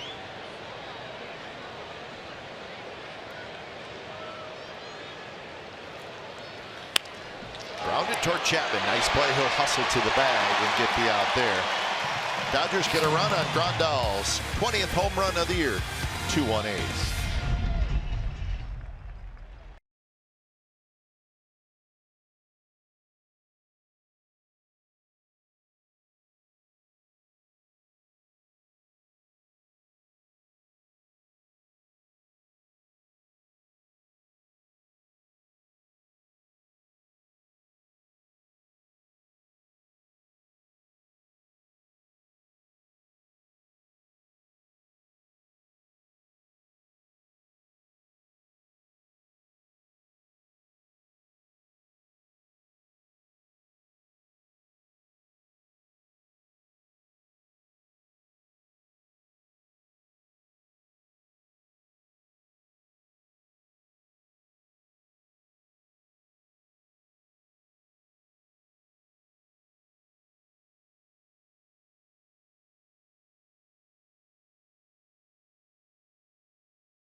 California is brought to you by the Chrysler Pacifica Hybrid, America's first hybrid minivan.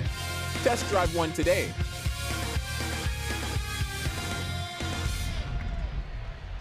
So bottom of the fifth, the A's leading the Dodgers 2-1. As Marcus Semien will lead it off. So top of the order for the Athletics. It's Clayton Kershaw. Kershaw sitting at 70 pitches.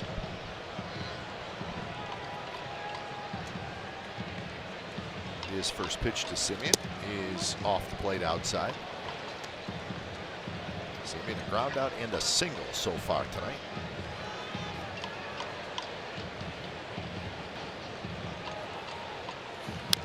I guess you can't really talk about a Kershaw start without talking about his contract situation, which is interesting. He's sitting on a 7-year, $215 million deal that runs through 2020. Now he can opt out after this year. So it's decision time for Clayton Kershaw. He's 30 years old. And this is what's left, Ray. His salary for 2019 and his salary for 2020 is a combined $68 million. $68 million for the next 2 years. Now, if he opts out, well, he's obviously not going to get that, and in his mind, he's going to get a better contract than that. If he doesn't opt out, well, then he stays with the Dodgers 2 more years, and he gets the $68 million. So, again, 30 years old, thrown a lot of pitches, still a terrific pitcher. What do you think? I'd say he'll be on the west side of Phoenix next year with the Dodgers train. Right. I think you're probably right. I think, should the Dodgers end up winning a World Series, Clayton Kershaw packs it up and takes it deep into the heart of Texas. To the Texas Rangers or the Houston Astros? All right, we're going to sit on that one, Dallas. Hey, the playoff push is here with the postseason in sights. Every divisional game means even more with the Mariners in town Monday through Wednesday. Now is the time to grab an affordable lower level ticket. $15 bar rapid deal day offers are available on Monday and Wednesday. Or grab a $20 lower level ticket on Tuesday at athletics.com/town. Help us defend the town. Grab your seats today. All right, let's get back to our geography lesson down there from Dallas. Braden, deep in the heart of Texas now. How far south are you going, Dallas? I think Arlington is a very realistic expectation, but I cannot overlook the idea that plane just may stop in Houston based on the moves we've seen that front office make. They're not afraid to back it up. They're not afraid to make some waves in their decision making, which for me, that thought process lends itself to we will make any move we feel sees us head into the postseason and gives us an opportunity to continue to play championship caliber baseball. And we should let you know that Kershaw is from Dallas, Texas. Yeah. And this is where he is in the Dodger franchise history ranks, and he's all over the place. I got 2 words for you guys. Lower back. Yep. I don't. Lower back. Now, if one of those teams is going to unload, say, more than 30 a year for an extra 2 or 3 years, and you have to deal with that, I mean, I agree. I think it's a significant risk. Yeah, for a team that's going to unload a bunch of money. But Dallas, you said if the Dodgers win the World Series. Right. Okay, the Dodgers don't win the World Series. Clayton Kershaw, being the man of integrity and character that he is, I feel will consider it to be unfinished business and say there's a lot to a man's legacy if he's able to finish what he started in the same uniform, something we don't see a lot of these days. And I think there's a tremendous amount of respect for that notion in the mind of Clayton Kershaw, in the heart of Clayton Kershaw as a man, but as an athlete as well. I think that means a lot to him. So your whole theory then is he may think about going home to Texas, but not without a World Series ring from the Dodgers. He's not going without hardware. All right, that's a fair assessment. See, I think if he's a Hall of Famer, which I think he is, absolutely, then how special is it? And it is rare in today's world. Forget about legacy, forget about winning the World Series or not. I think that Dodger uniform is something that the Dodgers, might make sure he doesn't leave. Sure. To make sure that he stays in that uniform throughout his career. Right on the outside corner, struck him out. That's the first strikeout for Kershaw. He dots the outside corner. Let's see if this was a strike, according to PitchCast. Now batting second baseman, number 8. It's called reputation. Yeah. Lowry. Same pitch that he called Justin Turner out on. And I still say that slot that the great Eddie Montague always talks about for the home plate umpires, this is where reputation comes in on a pitch like that. Machado fires across, and Kershaw has a 3-up, 3-down inning, and we are moving to the top of the 6th. Good ball game. A's 2, Dodgers 1.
And stream the games on NBCSportsCalifornia.com and the NBC Sports app, presented by your NorCal Honda dealers. Yeah, that's tired. Oh. Pop it. He's going to pull the plug, let the air out. He's going to take it home for his kids. Let's go to the beach. I found a ball. Dallas, have you ever heard of the comedian Sebastian Maniscalco? I have. Okay. You know what his famous line is? Drop it on me. Why would you do that? And is that not the perfect call for a beach ball? Yeah, exactly. In Oakland? Why would you do that? Not here in the Bay, folks. Not here. Save that for Tinseltown. Even there, I don't get it. One thing Mike Fiers giving up a home run to Grandal. He can hear the popping down in the bullpen. Shot scooped by Olsen. And Peterson is retired. And this could be a batter-to-batter situation for Mike Fiers now. Nice play by Matt Olsen, but you got the hard-throwing Luke Trevino loosening up. Number 8, Manny. And for those guys, Scott Emerson, there is Luke Trevino, who this is the 6th inning. And Cap, I'd have to think that if he doesn't come into this inning, and who knows, Machado's up now. Maybe it is batter to batter, but at least the 7th. Say that Fiers gets through the 6th, and the pitch count's still very good. But I think that's a blessing for a pitcher, starting pitcher, to know that he's got a huge load in the bullpen. Left center. Canna on the move, and it bangs off the wall. Mariano gets back in quickly, but it's going to be a one-out double for Machado. And now it is decision time for the manager. And last inning, some pretty hard hit balls, and the first 2 balls here in the 6th inning hard hit. So the skipper's on his way to the mound. He had him up for a reason. The reason is now. So at 78 pitches, a nice job in his A's debut for Mike Fiers, and he'll get a nice ovation from this big crowd here tonight at the Coliseum.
A's Baseball on NBC Sports California is brought to you by the Chrysler Pacifica Hybrid, America's first hybrid minivan. Test drive one today. So A's leading 2-1, and Mike Fiers goes 5 1/3 in his A's debut, and a very good performance. And now he's going to sit back and watch this terrific A's bullpen try to hold on. You'd like to see that 0 on the walk column. That's been his MO basically throughout his career.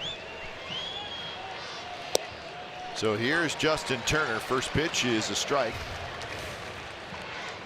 So when it's time for change, think Speedy Oil Change and Auto Service, your trusted oil change, tune-up, and repair expert. So the numbers for Trevino, 8-1 with a 1.16 ERA.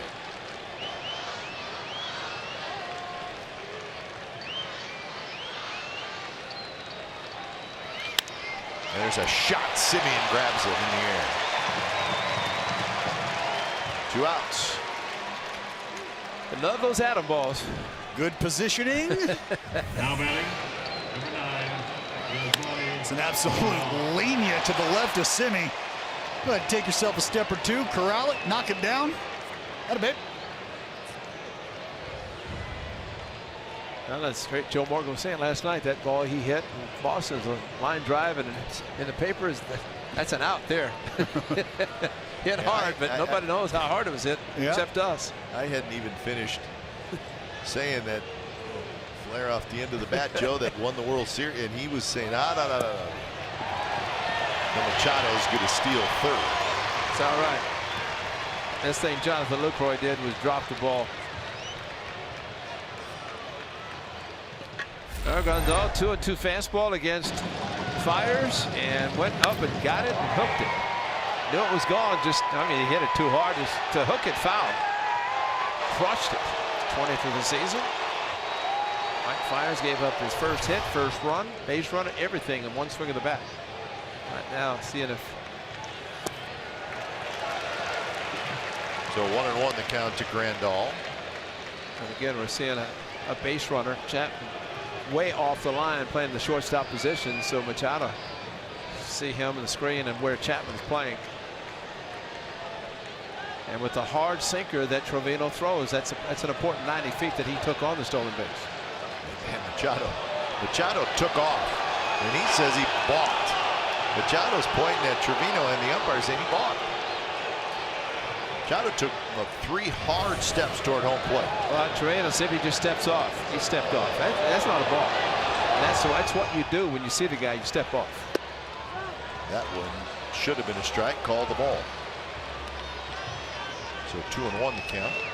But we've talked about it before. Now Chapman going a little bit closer, but still Machado can get off as far as he wants. But any ball in the dirt blocked by Lucroy, it could be one of those plays that you take off and try anyway. And Chapman moves back over. And Lucroy, maybe the play of the night. That's right. And this is the reason, guys, that I'm not necessarily a huge fan of just conceding that free pass over there. Luke doing anything and everything he can there. But you just give that base up. The shift is employed. You've got Chapman at shortstop. For that ball to kick, it doesn't have to kick as far now as it might if he's not on third base. And that one's outside. He walked it.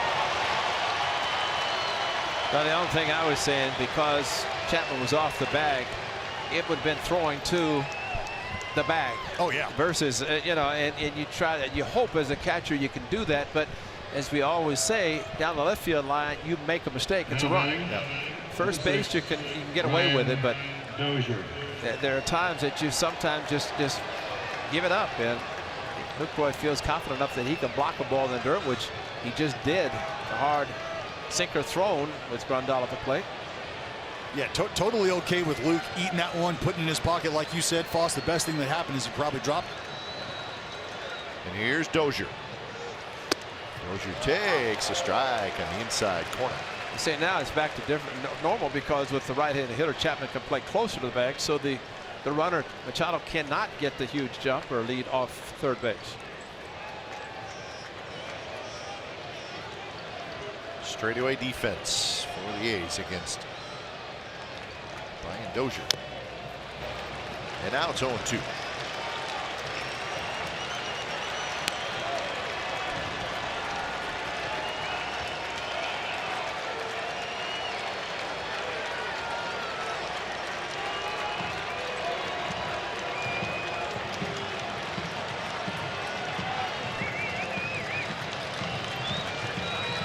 So this crowd making some noise, over 32,000 tonight.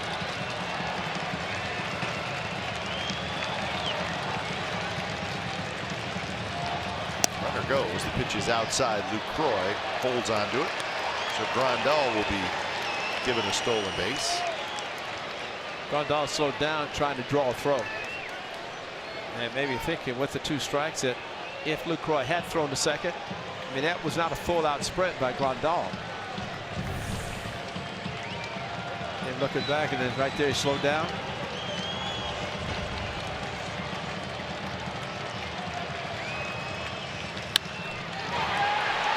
Scooped up. Lowry throws. Got it. Nice play by Jed Lowry, and the Dodgers strand a pair. Bottom of the 6th coming up.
Authority of the Oakland Athletics. It may not be reproduced or retransmitted in any form, and the accounts and descriptions of this game may not be disseminated without the express written consent of the Athletics Investment Group, LLC.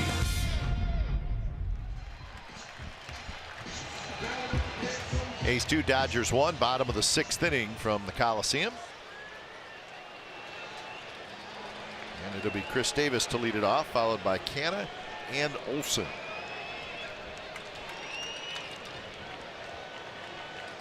Kershaw had a long 4th inning. He's got both their runs. He gave up 4 hits, but he had a pretty quick 5th inning, 3 up, 3 down. Should tell you that the Mariners lost today. The Rangers beat the Mariners 11-7. Mariners won the first game of that series, then they lost the last 2. 2 games, 22 runs they've scored. They've had 11 twice. Chargois warming up again. So the Mariners got a couple of home runs from Zunino, but that was it. So the Mariners are struggling. They have a 7-15 record in their last 22 games. It's hard to believe. They may be scratching their head just a little bit. So with Astros are off today, so the Mariners, with their loss, they lose a half game. They're now 8 back in the division. 2.5 behind the A's, so the A's put a little more distance there. Davis skies one. That's Dozier. Dozier grabs it.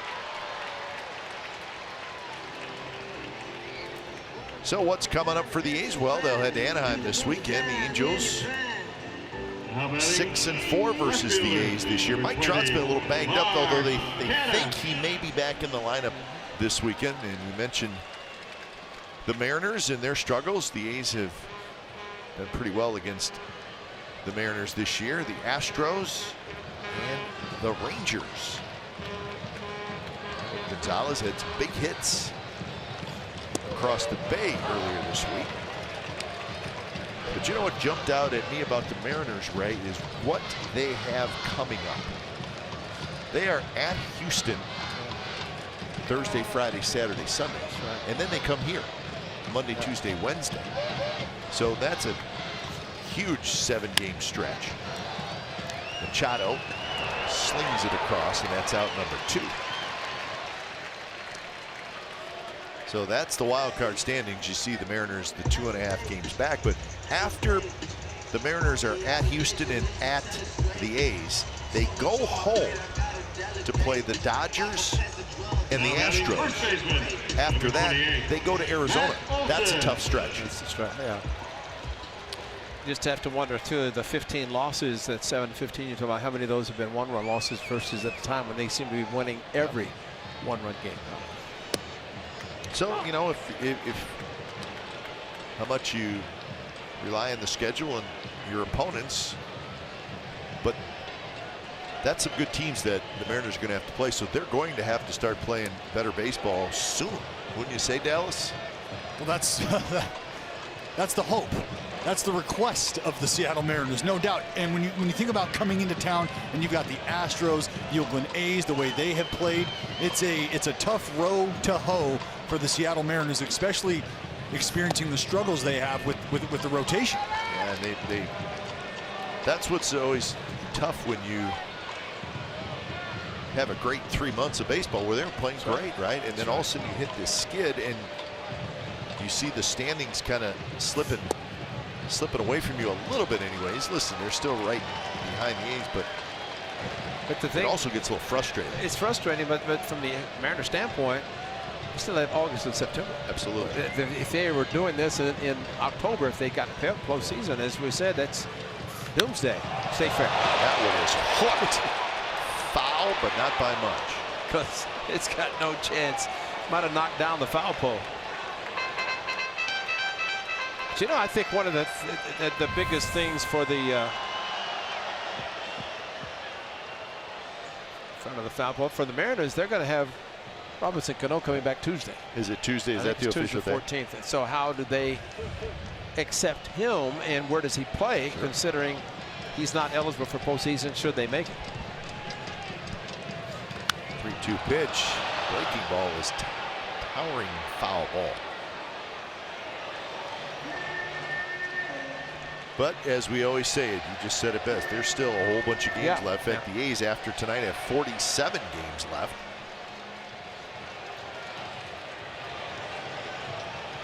But it'll be an interesting stretch the next couple weeks for the Seattle Mariners. That's Taylor with the shift on, and Kershaw has now retired 7 in a row. We are moving to the 7th.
ABC Sports California is brought to you by Roaring Camp Railroads, calling all adventurers, explorers, and thrill seekers.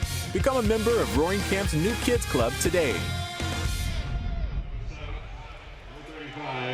So 2-1, A's lead the Dodgers. Good tight ball game, and actually, I don't know, Ray, I think it has a little bit of an October feel to it. Two good teams battling in a tight ball game, good crowd. Definitely a tight ball game last night, a 4-2 win for the Dodgers. So Lou Trevino back out there. He'll face Bellinger, Puig, and Muncy here in the top of the 7th inning.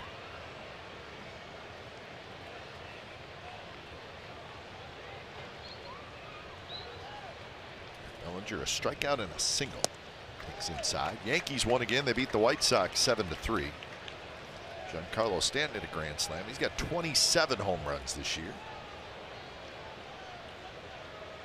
And the Red Sox won again. They beat the Blue Jays 10-5. Red Sox have won 10 out of their last 11. They are 81-34.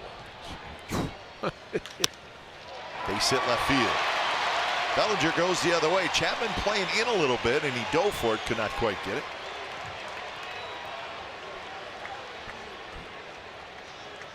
You mentioned Chappie playing in, not able to create an angle, just didn't have the real estate to do so. You see Bellinger stays on this pitch nicely. Shoots it to the left side. Chappie, he's not 10 feet tall. It takes somebody throwing as hard as Lou Trevino does, and as big a swing as Bellinger has. So he's got a ball that hit the right side outfield grass, and now this one the opposite field against the shift. Well, this will be a fun matchup. Trevino against Puig. Yeah, good pitch right at the knees for a strike. 98 with a little bit of sink on it right there. Sank or sink? Sink. Still sink.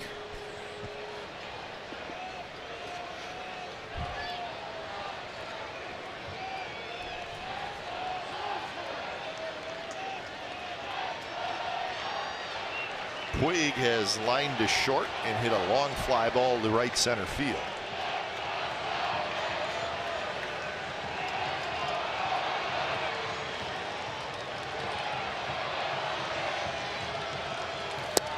Swing and miss. Kept it away from Puig.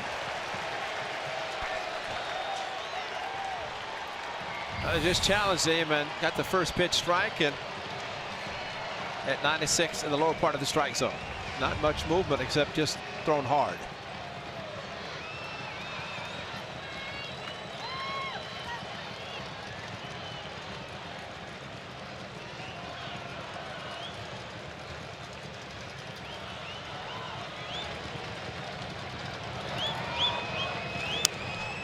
Pop up. Olsen waits, and he's got it. Trevino made some good pitches to Puig. A movement on that last pitch, just enough to get him off the good fastball. Number 13, Max Muncy. Careful. If you're going to do that, thigh, you have to finish the job. Yeah. Well, he rethought it. He pulled back. Now he hurt his thigh. It goes on the disabled list with a sore thigh. Yeah, if you're going to do it, you got to. It's got to snap in your hand. That's right. Chili Davis has one of the all-time great ones where it just snapped like a twig.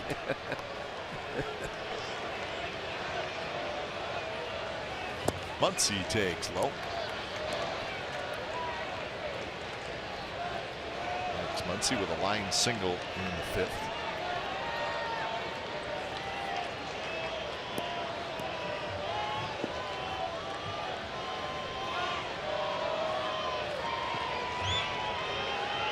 Bellinger's got good speed. He's got 7 steals. The Dodgers don't steal a lot. He's 7 for 7, but you never know. They do have a couple steals tonight. And the one thing in their favor, they got the lefty up in Muncy. But you got some horsepower on the mound, rushing it up there pretty quickly. Kept that one away from Muncy. That's a good pitch by Trevino. He was working down, and you can see the 2-seam grip. This thing starts to run just slightly away from the barrel of Muncy. It looked like he was going for 25 with that swing. Absolutely. And there was not anything other than opening up. And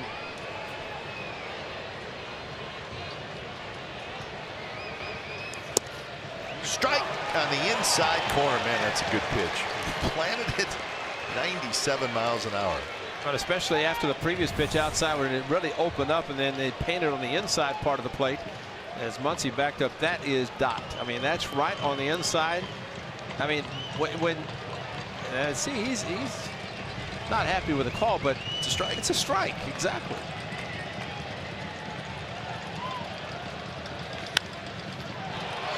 Knocked down. Olson picks it up, steps in the bag. So a hard hit ball, but Olson stayed with it.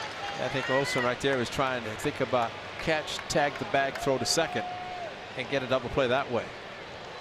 And kind of watch the move as he starts to turn towards us, and he's trying to catch it. And you know, if he comes up with it cleanly, he probably turns two by stepping on the bag and then throwing to second for a force or at least a tag of Bellinger. No force out, but it does put the tying run in second. You know, going back to Taylor's ground ball in the 5th inning, 1st and 2nd, actually 2nd and 3rd at the time. He made it look easy, actually, 1st and 2nd. I'm sorry, because there's a force out, but he went to his right to make the play and then ran to third base. Yeah, And that was not an easy play. Yeah, it's a third out, and he went to the dugout, but I mean, he had to go to his right, make the play, and then go to the bag. Yeah, the Dodgers, they've had the tying run at second base in the 5th inning. They had it in the 6th inning, and they got it here again in the 7th inning. Second time for Taylor to come up with those situations.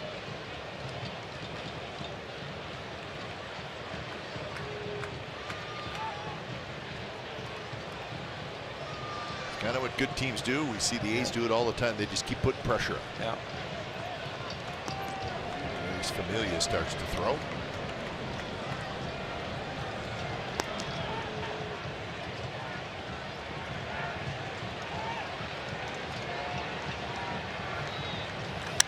Taylor, a little flare, could be trouble, and it is. And this ball game's tied at 2. So Taylor drops it into left center field, picks up the RBI hit, and it comes with 2 outs. He fights it off just enough. See Taylor doing his best off the cap.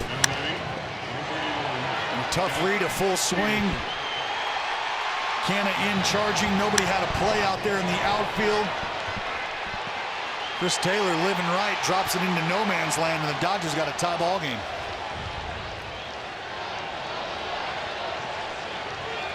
So RBI number 51 for Taylor, and now the top of the order, John Peterson, who asks for time and gets it. Hey, you might see Taylor running here. Yep.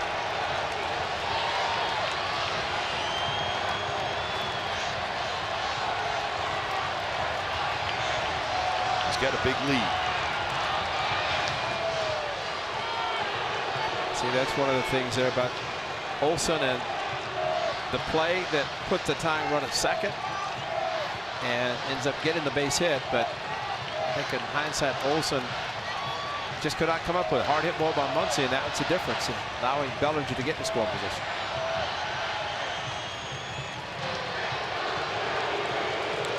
Bellinger is leaning right now, and he's out probably somewhere between 11 and 12 feet. Right at the edge of that cut of the grass, you can see his back leg start to twitch a little. I'd be surprised if Taylor doesn't win. I mean, just Well, the he looks like just the way he's getting off. And well, you know how the hitter looks hitterish? Yeah. Does a runner look runnerish? Looking a He little looks runnerish. Looking a little runnerish right now. You know, guys that are pants up too, you know they like to run. Oh yeah, absolutely. He was very runnerish. yeah, every time he got on. He was, I'm going to make you feel bad-ish. Maybe steal 2 bags. Lowry charges, flips to first, and that will do it. But the Dodgers tied with a run here in the top of the seventh. Seventh inning stretch time coming up. 2-2 ball game.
Moment.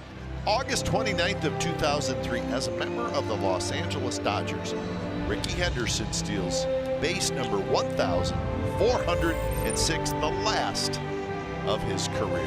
It is with the Dodgers.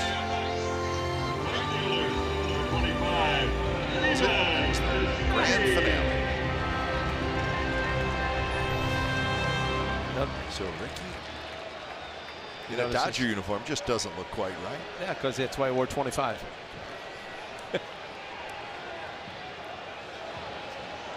So when it's time for change, take Speedy Oil Change and Auto Service, your trusted oil change, tune-up, and repair experts. So it's JT Chargois, who we saw last night and had a good inning.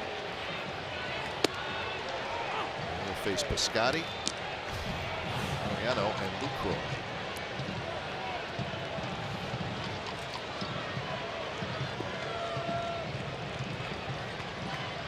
Two with a 3.29 ERA for Chargois.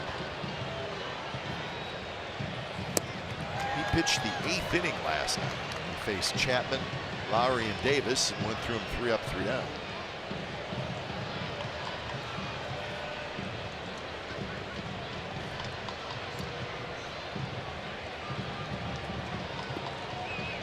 Piscotty with an RBI single, a 2-out RBI hit in the 4th inning. They lose their 2nd run.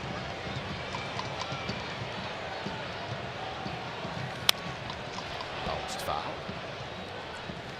Time now for the Chrysler drive the game for the Athletics in the 4th inning. They got back-to-back hits. This was a base hit by Stephen Piscotty that would drive in Chris Davis. And then Ramon Laureano with a blue base hit to right field that would give the A's their 2nd run and a 2-0 lead at the time.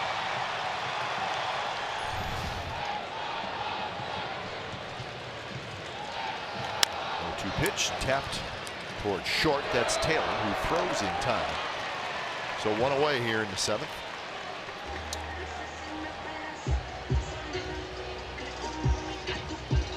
Consecutive A's hitters have been retired. In fact, that hit, that was the last hit for the Laureano.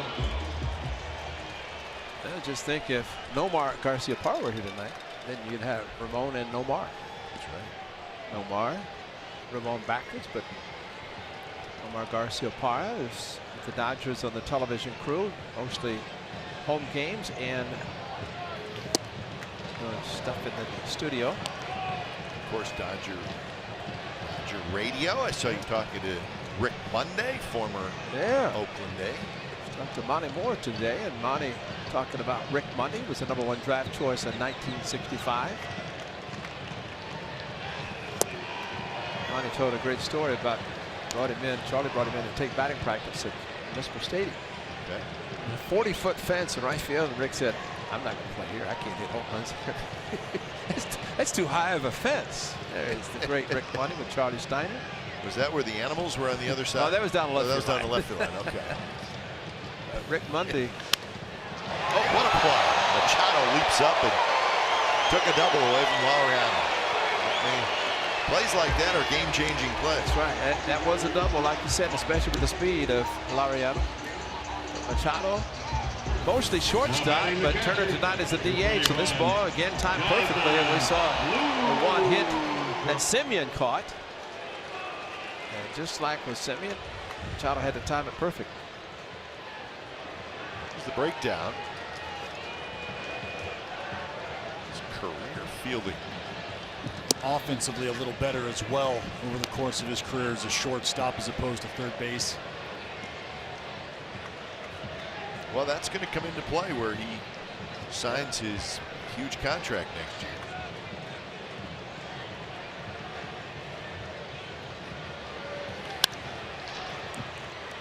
Right to Taylor. So Chargois, for the second night in a row, has a very good inning, and we are through 7. This game is tied at 2.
By your California Ford dealers.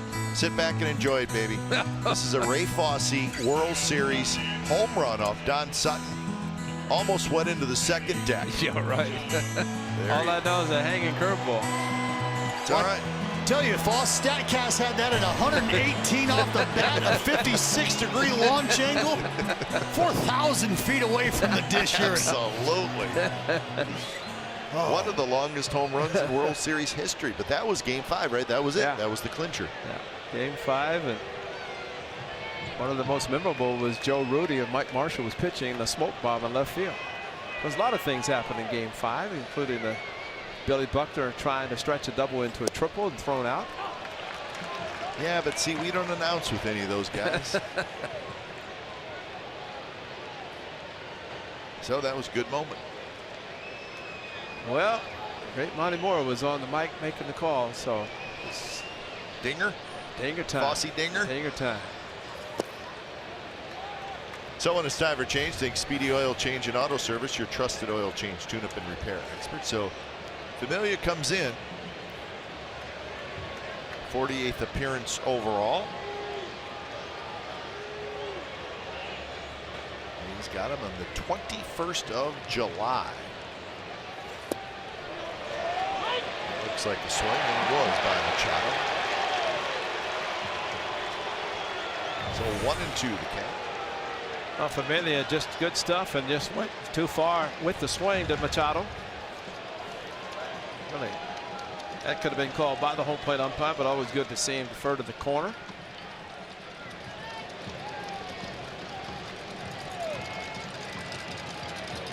Turner to follow, and then Grandal. You know, with the Dodgers tying this game and the fact that Kershaw started, what does that say, the 3 times have been walk-offs? So are we setting up for another one? I hope so. That would be great.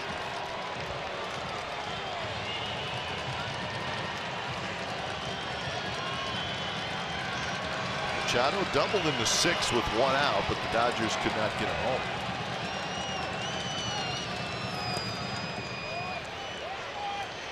So Trevino goes an inning and 2/3, 2 hits, a run with a walk.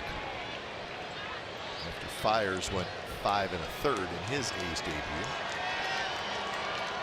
And that is Lou Trevino's 18th outing of 4 outs or more. Took the ball off the end of the bat for the blown save, but other than that, typical Lou, pitching well. Way outside.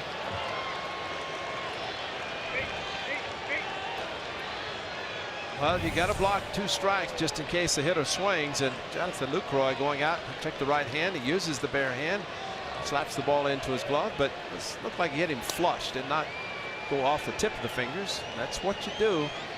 Use your whole body, including the bare hand, to try to block a ball.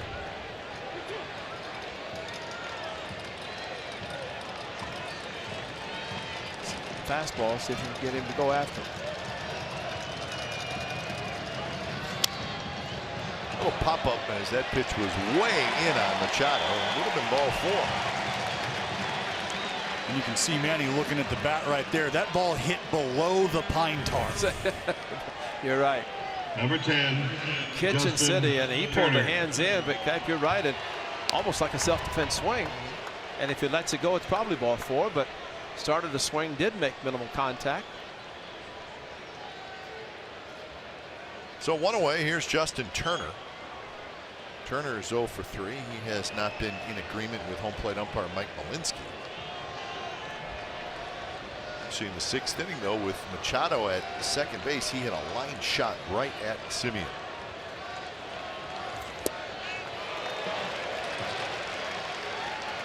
Right there's a good time to throw first pitch wrinkle something, because hitter's going to be up there looking fastball. And Turner swung like he was looking for the fastball. Instead, it was a little bit of a slider cutter, just enough to slow his bat, speed up his bat, but to slow down the pitch. Dallas, would you say hitters, maybe they guess fastball first pitch like Turner did if it's a 2-2 game late, where if you run into one, could be the difference in the game? Tell you, Kipe, I don't know many guys that are going up there looking for anybody's out pitch. That's why I just look fastball all the time. But the first pitch, really, I agree with you, Kipe, because he's looking to ambush. And that's what's the word I was looking for. Guys will do that.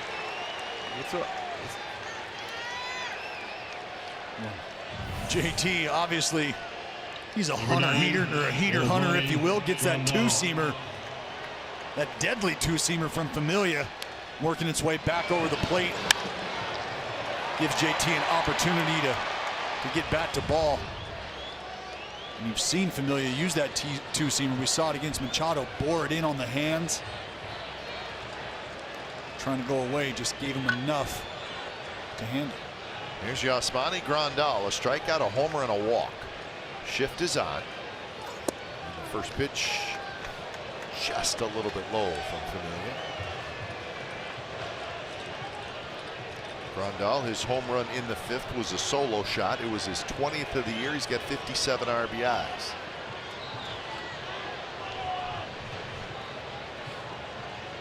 Outfield deep.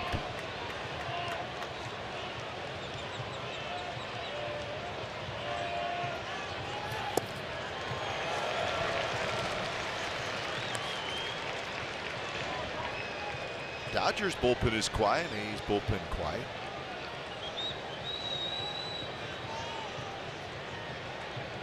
Could be that Chargois maybe goes back out there again. Did not throw a lot of pitches in going through the A's 1-2-3. That one off the glove of Lucroy, and that's going to get the go-ahead run to second base with 1 out.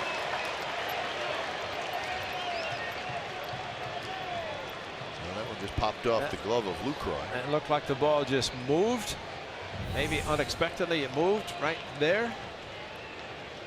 Tried to close the glove, nothing was there to close it on. It looked like that might have been a 4-seamer as well. Yeah, you're right. I mean, it's didn't have that run coming back that 2-seamer has that we've seen. Just stayed true.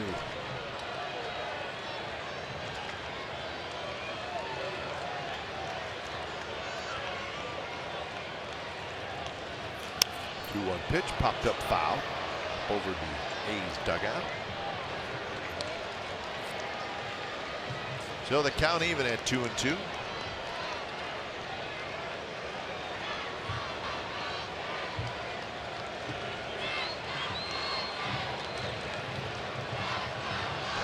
Will head to Colorado after the game. They got a 4-game series coming up at Coors Field starting tomorrow night. These, of course, will have an off day in Anaheim.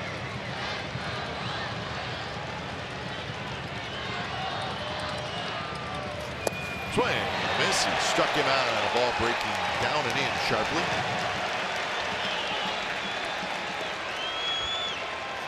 It's a huge strikeout.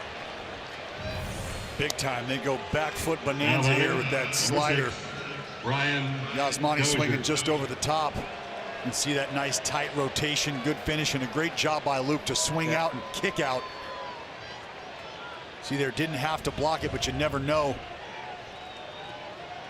Tell you what, it's not that easy to be back there and have a pitcher throw with a lot of movement. And you know, there's a reason that so many baseballs are thrown out when they hit the dirt, because if you call for pitch and it moves unexpectedly, things can happen. Bad things can happen if you're a catcher.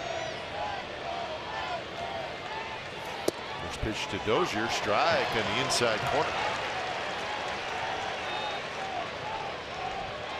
Like to see that. I like the idea of crowding Dozier, especially man in scoring position. He's a guy who will cut his swing down, sort of soft serve out to right if he's got the opportunity.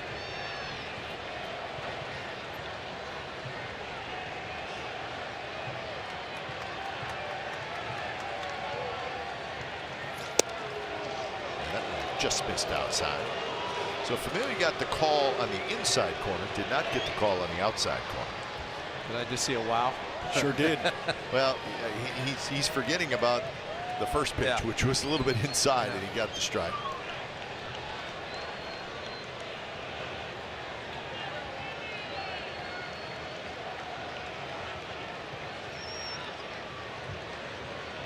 Dozier has lined out, hit a fly ball to right, and grounded to second. Swing, nice, good slider by Familia.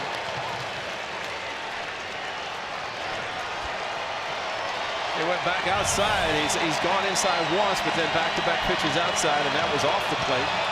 But a swing and a miss nonetheless.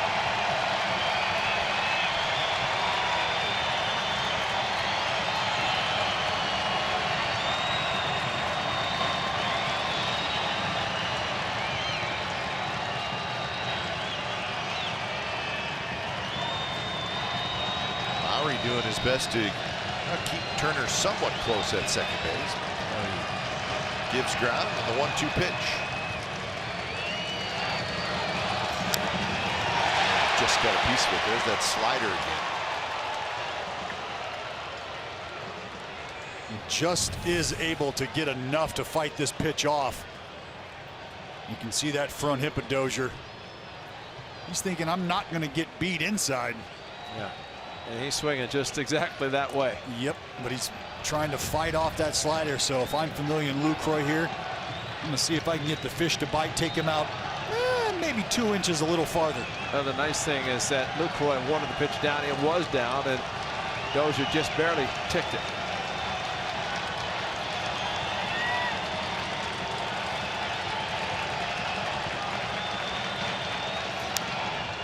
Off his foot. So the count 1-2 to Dozier. Dozier hit in the leadoff spot last night, and he was on base 4 times. Similarly walked 3 times, but tonight hitting in the 5th spot.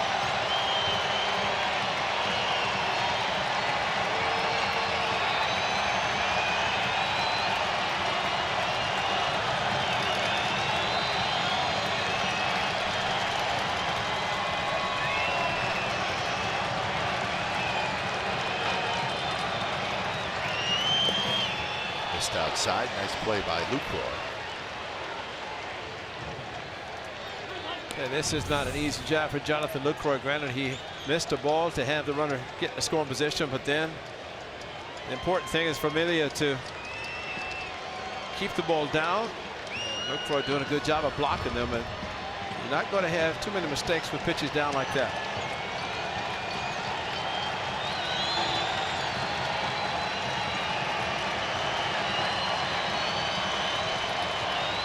Amelia steps off, so does Dozier.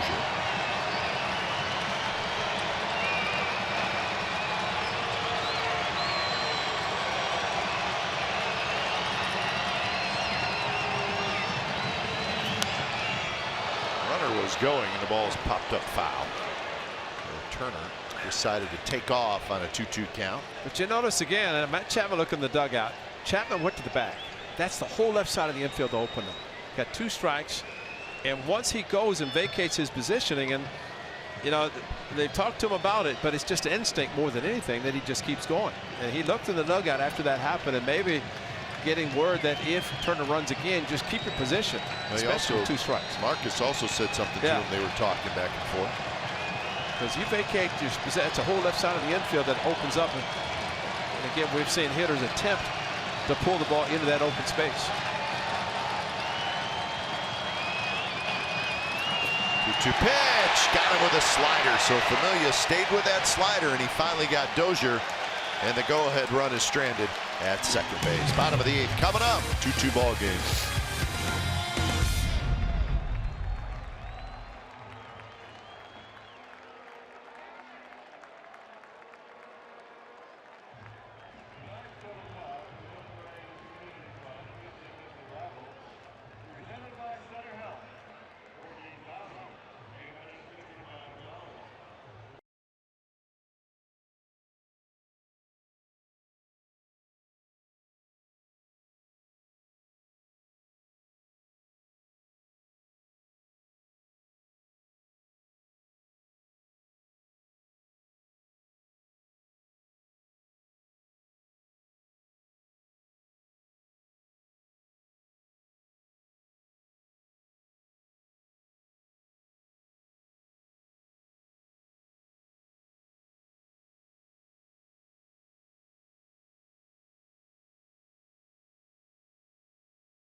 Still say these are great games that, sure, you love blowouts, but man, games like this get you ready for when it really counts, and that's the October dance. And there's a base hit left center field on the first pitch of the bottom of the 8th inning. Marcus Semien gets himself aboard of JT Chargois. Well, we talk about ambush. You might as well try to do it. He wants to get ahead with the first pitch strike. So Marcus Semien said, you do it, I'm going to be ready to go. And he hangs a breaking ball right in the middle of the plate. And Marcus tried to hook the ball into the gap in left center, but could not. So he started with a base hit. And see if the A's try to do something. try to move the runners. Bellinger with his speed got to it quickly. A couple of hits for Marcus Semien. So here's Chapman.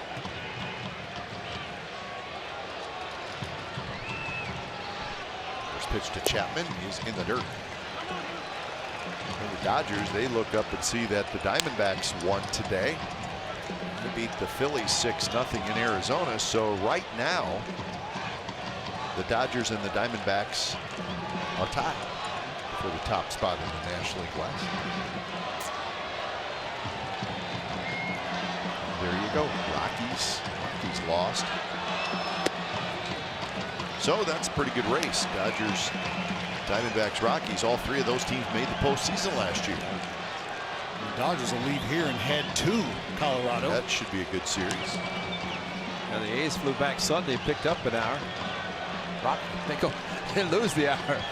The Dodgers do.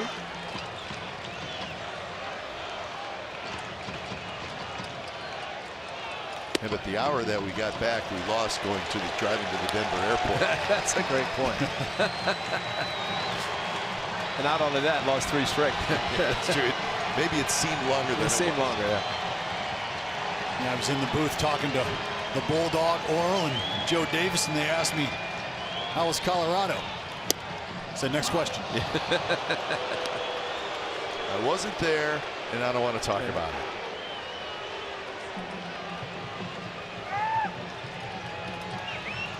Three and one to Chapman with Lowry to follow, and then Chris Davis.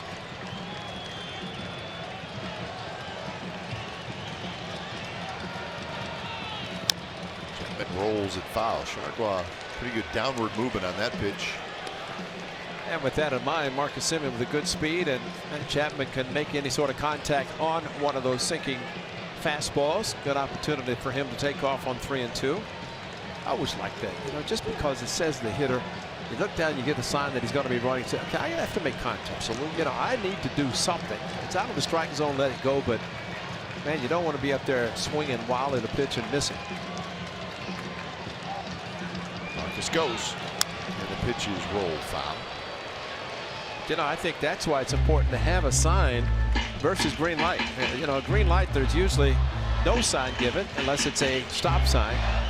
But for Matt Williams, if he gives the steal sign or the run sign to Marcus Semien from the hitter standpoint, he knows that he's going to be going. And the important thing is to swing at a strike. You don't have to swing at the pitch if it's out of the strike zone, but if you make contact, and with the runner on the move, especially if you hit the ball on the right side, it's excellent.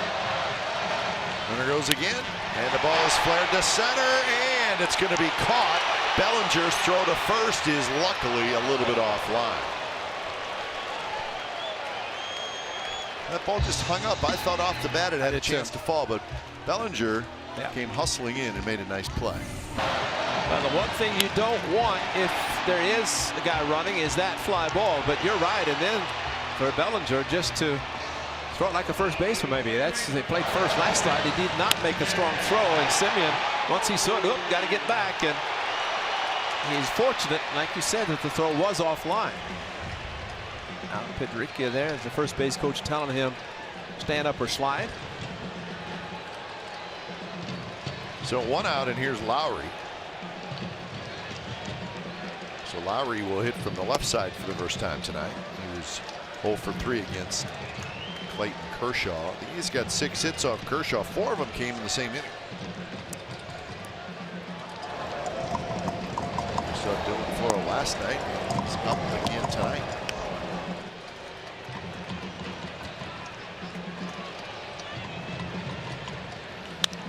Lowry, base hit, right field. Marcus Semien round second. He's going to run on Puig's arm, and he's going to make it. The A's at first and third, and 1 out in the bottom of the 8th.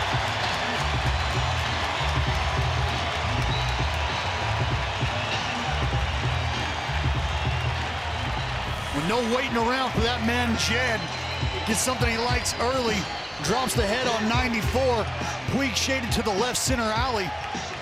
That's going to allow the hustling Marcus Semien to go first to third.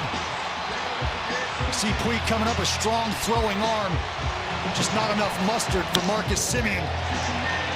Good look at Simi picking him up and putting him down around second. Hard into third, pop up. Matty's got him. Get down right here. Get down. Now batting, designated Here we go, hitter, boys. Clap hands. Get it going. So Chris Davis will step up. This is what Lowry and Davis, these 3-4 hitters, have done in the late innings. 7th inning on. Look at the slugging percentage. Holy smokes. Well, the biggest thing for Chris Davis, the ribbies, the 88 and the home runs, that means he is driving. We've talked about his production, with the exception of the home runs were outstanding. But in these cases right here, well, this is this execution that we've talked about. that's right. Chris Davis, excuse me. Yeah, no, but take the base hit. Yep. You take execution, just like you said. I mean, if a home run, it's going to be a mistake. But the important thing, looking for a fly ball. The Dodgers looking for a ground ball. Just got a piece of that one. Davis has 6 sacrifice flies this year. That's the most on the team, and got to put it in play.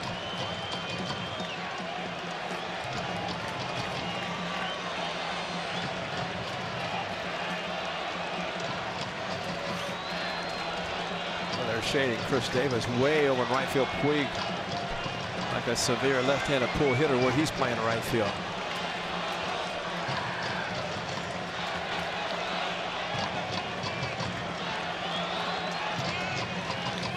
Swing and a miss. Went upstairs just a little bit, but I think it was still a strike. 1-2. The thing about Chris Davis, he'll take the big swings and he'll do it all the time. And there's your pitch that he just could not make contact, did not. And had he, it might have been a 3-run home run. But I don't think Chris Davis is a hitter that really shortens up to 2 strikes. You know, when he does go opposite field or takes the base hit, like trying and hoping to come in to try to save the game, it will come in the 9th regardless.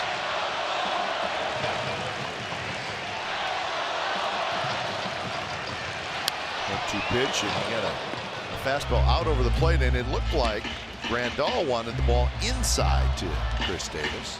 See where he's set up. You can see set up in. This thing creeps out. You can see KD. Oh.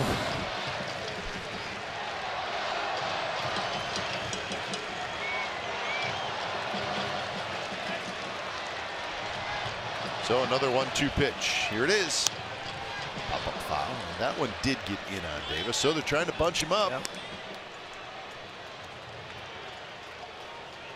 We're trying to crowd him, They've got a couple swings on the fastball. You might be thinking that's enough to have sped him up. Might be a time to see that slider from Chargois.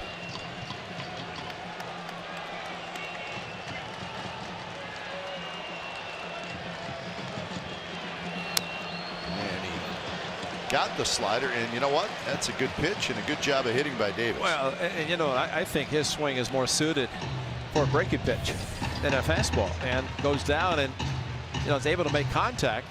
If that's a heater up, maybe not. But typically with power hitters, you try to fool them with off speed, sliders, curveballs, changeups, and they're so strong and they can make up the difference in those pitches. Man, that went way too far inside to even the count at 2-2. Mark Canna is the on-deck hitter. Still think one of the best hits we've seen in Chicago. Chris Davis hit a ball to the right of second base. Scored 2 runs. Absolutely. You know, and this is a perfect situation. And it's sometimes they say, well, it's a lucky swing. No, it's calculated, and he is that good enough to do it. Tap toward third. Machado coming home, and Oh no, I don't know about that. no, he dropped the ball. Safe. He dropped the ball, and he's called safe. The A's have taken the lead here in the bottom of the 8th. The original call was out. Grandal did not control the ball, and Simeon safe. Not an easy play for Manny Machado. He's coming in, this ball off to the right side of his body. He has to make an effort to try to create or clear a lane for him to throw to home. Not an easy spot. He never had the lane. And Simeon busting on contact down the line. Grandal unable to corral the baseball. And you get a good look here overhead. Throw is on time. Again, just unable to be gathered. And Simeon with the hard slide into home. So the A's scratched out a run here in the bottom of the 8th to take the lead, and we got ourselves a pitching change. We'll be back. Number 51, Dylan.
But Grandal has to reach to his right. Marcus Simeon goes in and called him out, then called him safe after he dropped the ball.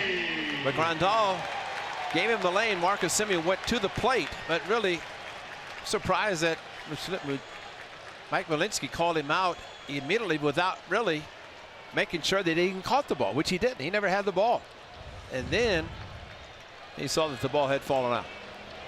We still have not got an official ruling on that play, but it's a run for the A's. That's all that matters.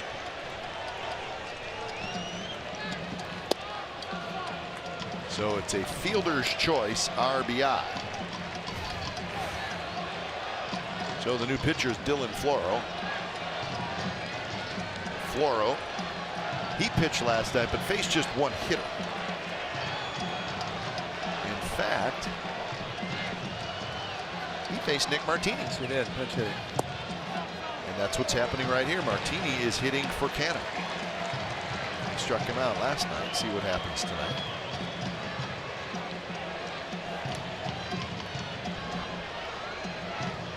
Trinan is loose and he is ready to go out in the A's bullpen.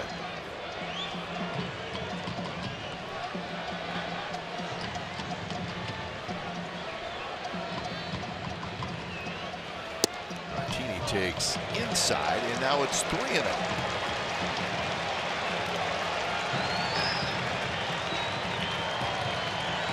An RBI for Chris Davis, his 89th of the year.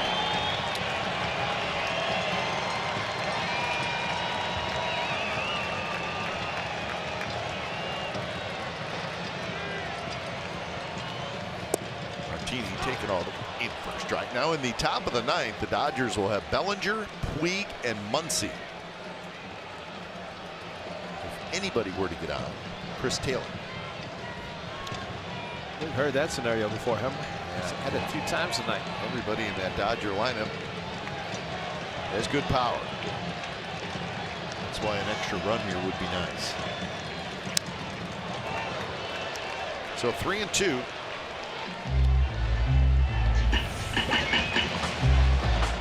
Here's StatCast on that run scored by Simeon. Third to home, 3.71 seconds.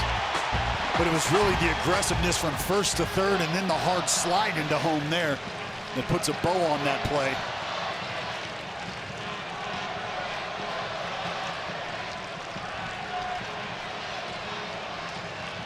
So 3-2. Got him swinging, 93 miles an hour.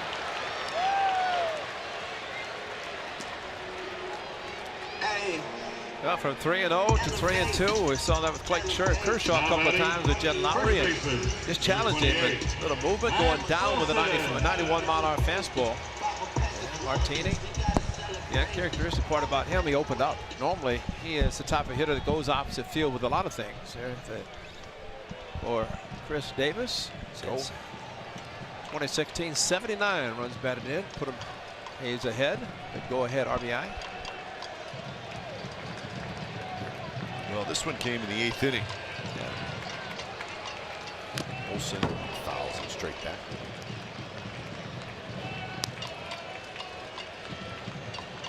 And Olsen 0 for 3 tonight.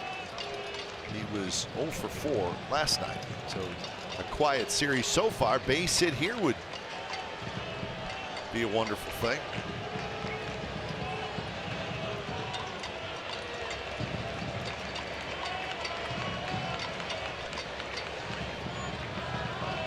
Kershaw started the game and went 6. Anytime you win a game against the Dodgers that Kershaw starts, it's a big deal. Let's have a chance to do it tonight.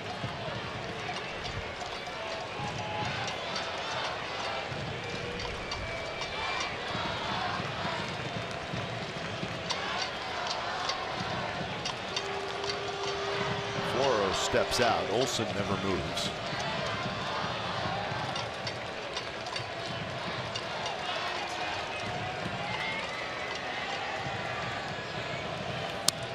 Sliced foul into the net.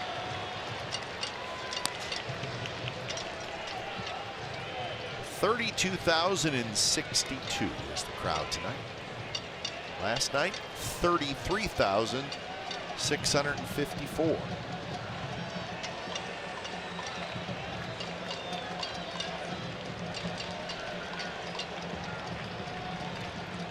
For the A's, a rare night game on getaway day. Hardly ever. That's right. They're usually day games, but the A's do have the off day tomorrow, although they will travel tonight. Dodgers do play tomorrow night, so they will have to deal with the time change and getting out of here. Dodgers will head east. The A's will head south.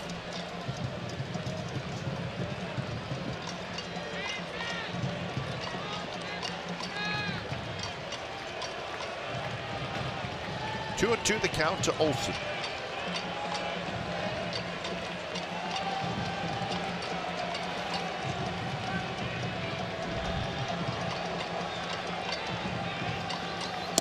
Missed inside.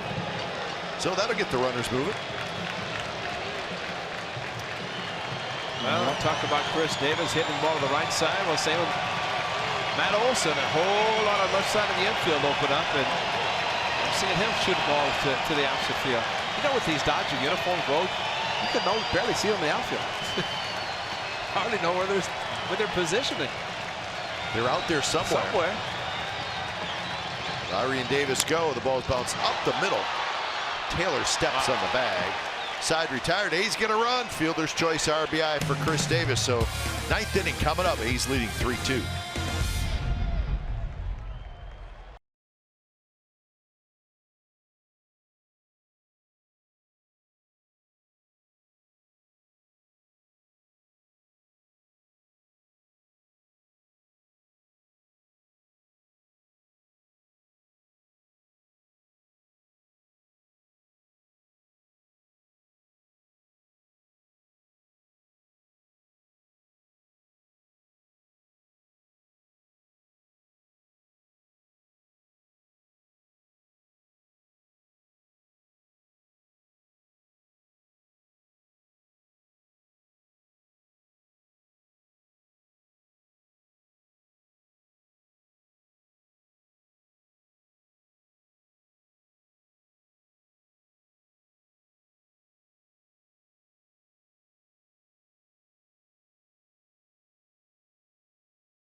It's brought to you by Toyota. Designed for the grind that comes through every time. See your local Toyota dealer today. Toyota, let's go places. By Southwest Airlines. Low fares, no hidden fees. That's transparency. And by Xfinity. X1 will change the way you experience TV. So 3-2 top of the 9th inning, trying an in to try to save it for the A's, get a split in this 2-game series, and he'll face Cody Bellinger. First pitch, in first strike. So when it's time for change, think Speedy Oil Change and Auto Service, your trusted oil change, tune-up, and repair experts. 28 saves and 32 opportunities for Trinan, and a 0.95 ERA. Bellinger takes high. Nick Martini, after pinch hitting for Canna, stays in the game and left. Fires, Trevino, Familia, and now Trinan.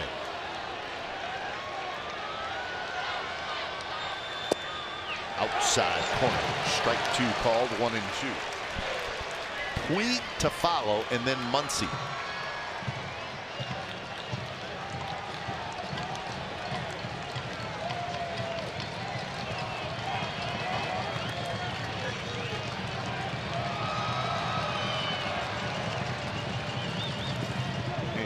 Sharp slider down and in, and Bellinger, who will chase that occasionally, laid off that time. Well, this is where you really would like to pitch to the shift, and the shift right now is to the right side. Remember last at bat for Bellinger against Lou Trevino, he went just to the left, our left, the right of Matt Chapman, who is playing for shortstop position. Try to throws 98 to 100, and outside sometimes the shift can work against a team.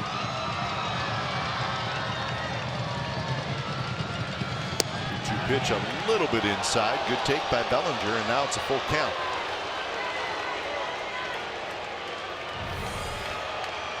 Well, tough look here. Like trying to work that slider at 94 in on the hands of Bellinger.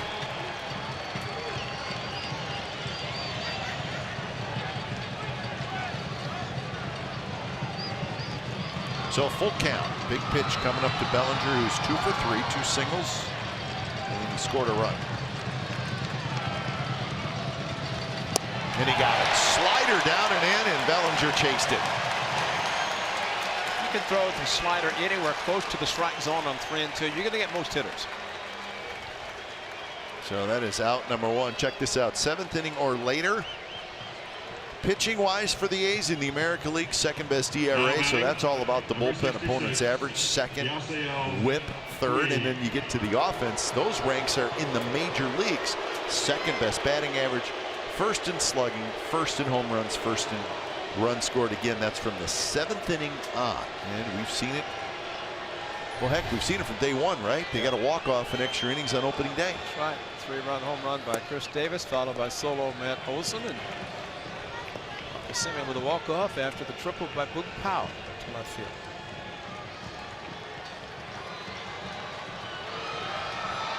Want to know the count to Yasiel Puig.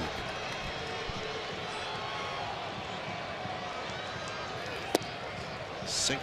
Puig takes it, so now it's 2-0.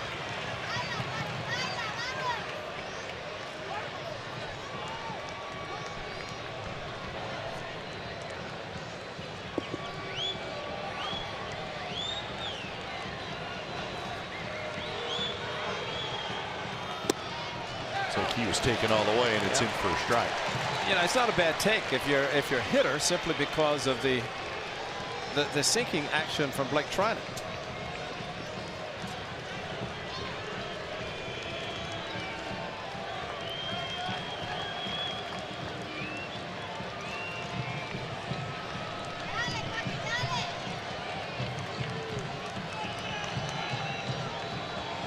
So 2 balls, 1 strike to Puig.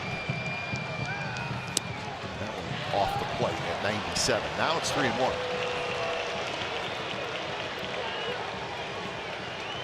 So Puig will probably let out a little shaft, as they like to say. Tee box, a lot of green in front of you.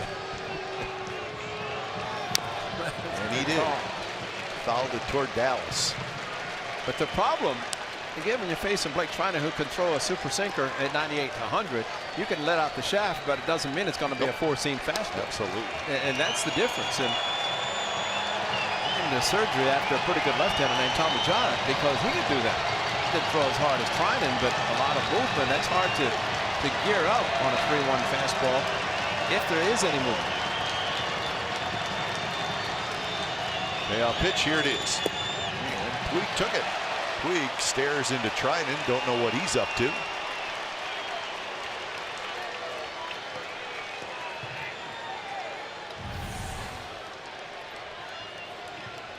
Now batting, number 13, Max Muncy.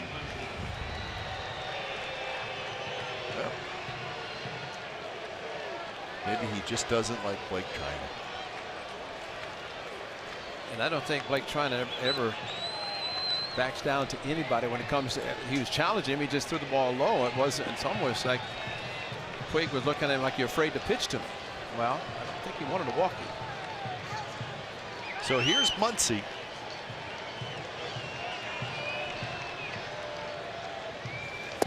And that pitch is low. Puig has 8 steals on the year. He's been thrown out 3 times.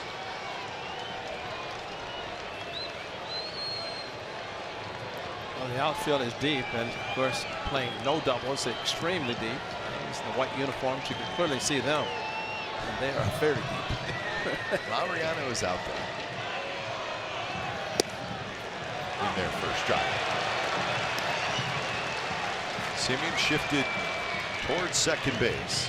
Chapman off the line about 5 or 6 steps.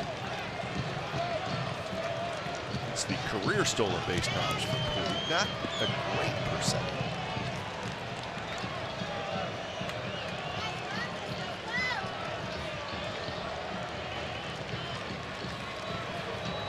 I think it'd be kind of fun if he took off.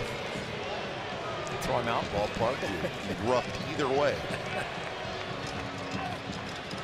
Let's get Muncy to 2. A little strike him out, throw him out. How about just a 4-6-3 to end the game? Take that too. That's right.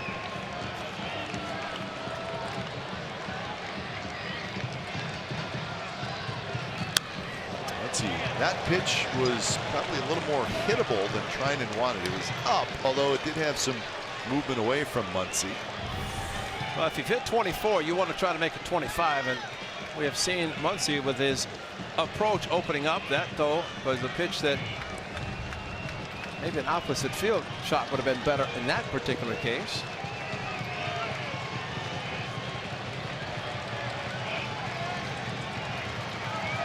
Slider. Puig runs, and it's rounded to Olson. Olson steps on the bag, so that's the second out. Puig, the tying run, is now at second base, so the drama will continue. And guess who it is again? I mean, this is exact the way it's played out. In innings 5, 7, and 9. Number 3. 70 came through, Taylor. but yeah, to your point, Puig's running to steal. Yep. And Olson gets it this time, and just no chance to turn it to double play because Puig was running. So Taylor against Treinen for the ball game.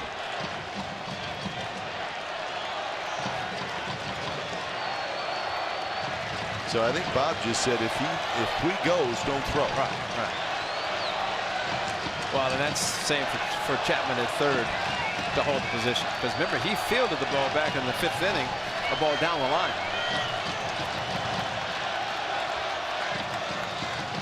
First pitch, foul back. Good swing by Chris Taylor. Now the infield, or the outfield, now playing several steps in, much different than what they were with Muncy at the plate. Now they're in to try to throw out a base runner. Puig, or he's going to go on contact. If the ball is hit. Yeah, Puig is very fast, but a hard hit ball. You want to have some type of shot at throwing him out. Puig runs, little pop up, Lowry back, got it, ball game. So the A's hang on and beat the Dodgers in a terrific game tonight. 3-2 is your final. So Mike Fiers, his A's debut is a winner as he gets the W, and Blake Trinan gets his 29th save. So 2 good ball games and a split in this 2-game interleague series between 2 of the better teams in baseball, the A's and the Dodgers.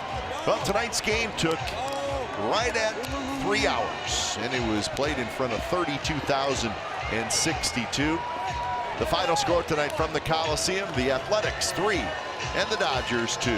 Time now for A's Post Game Live. The guys are hanging out in the treehouse.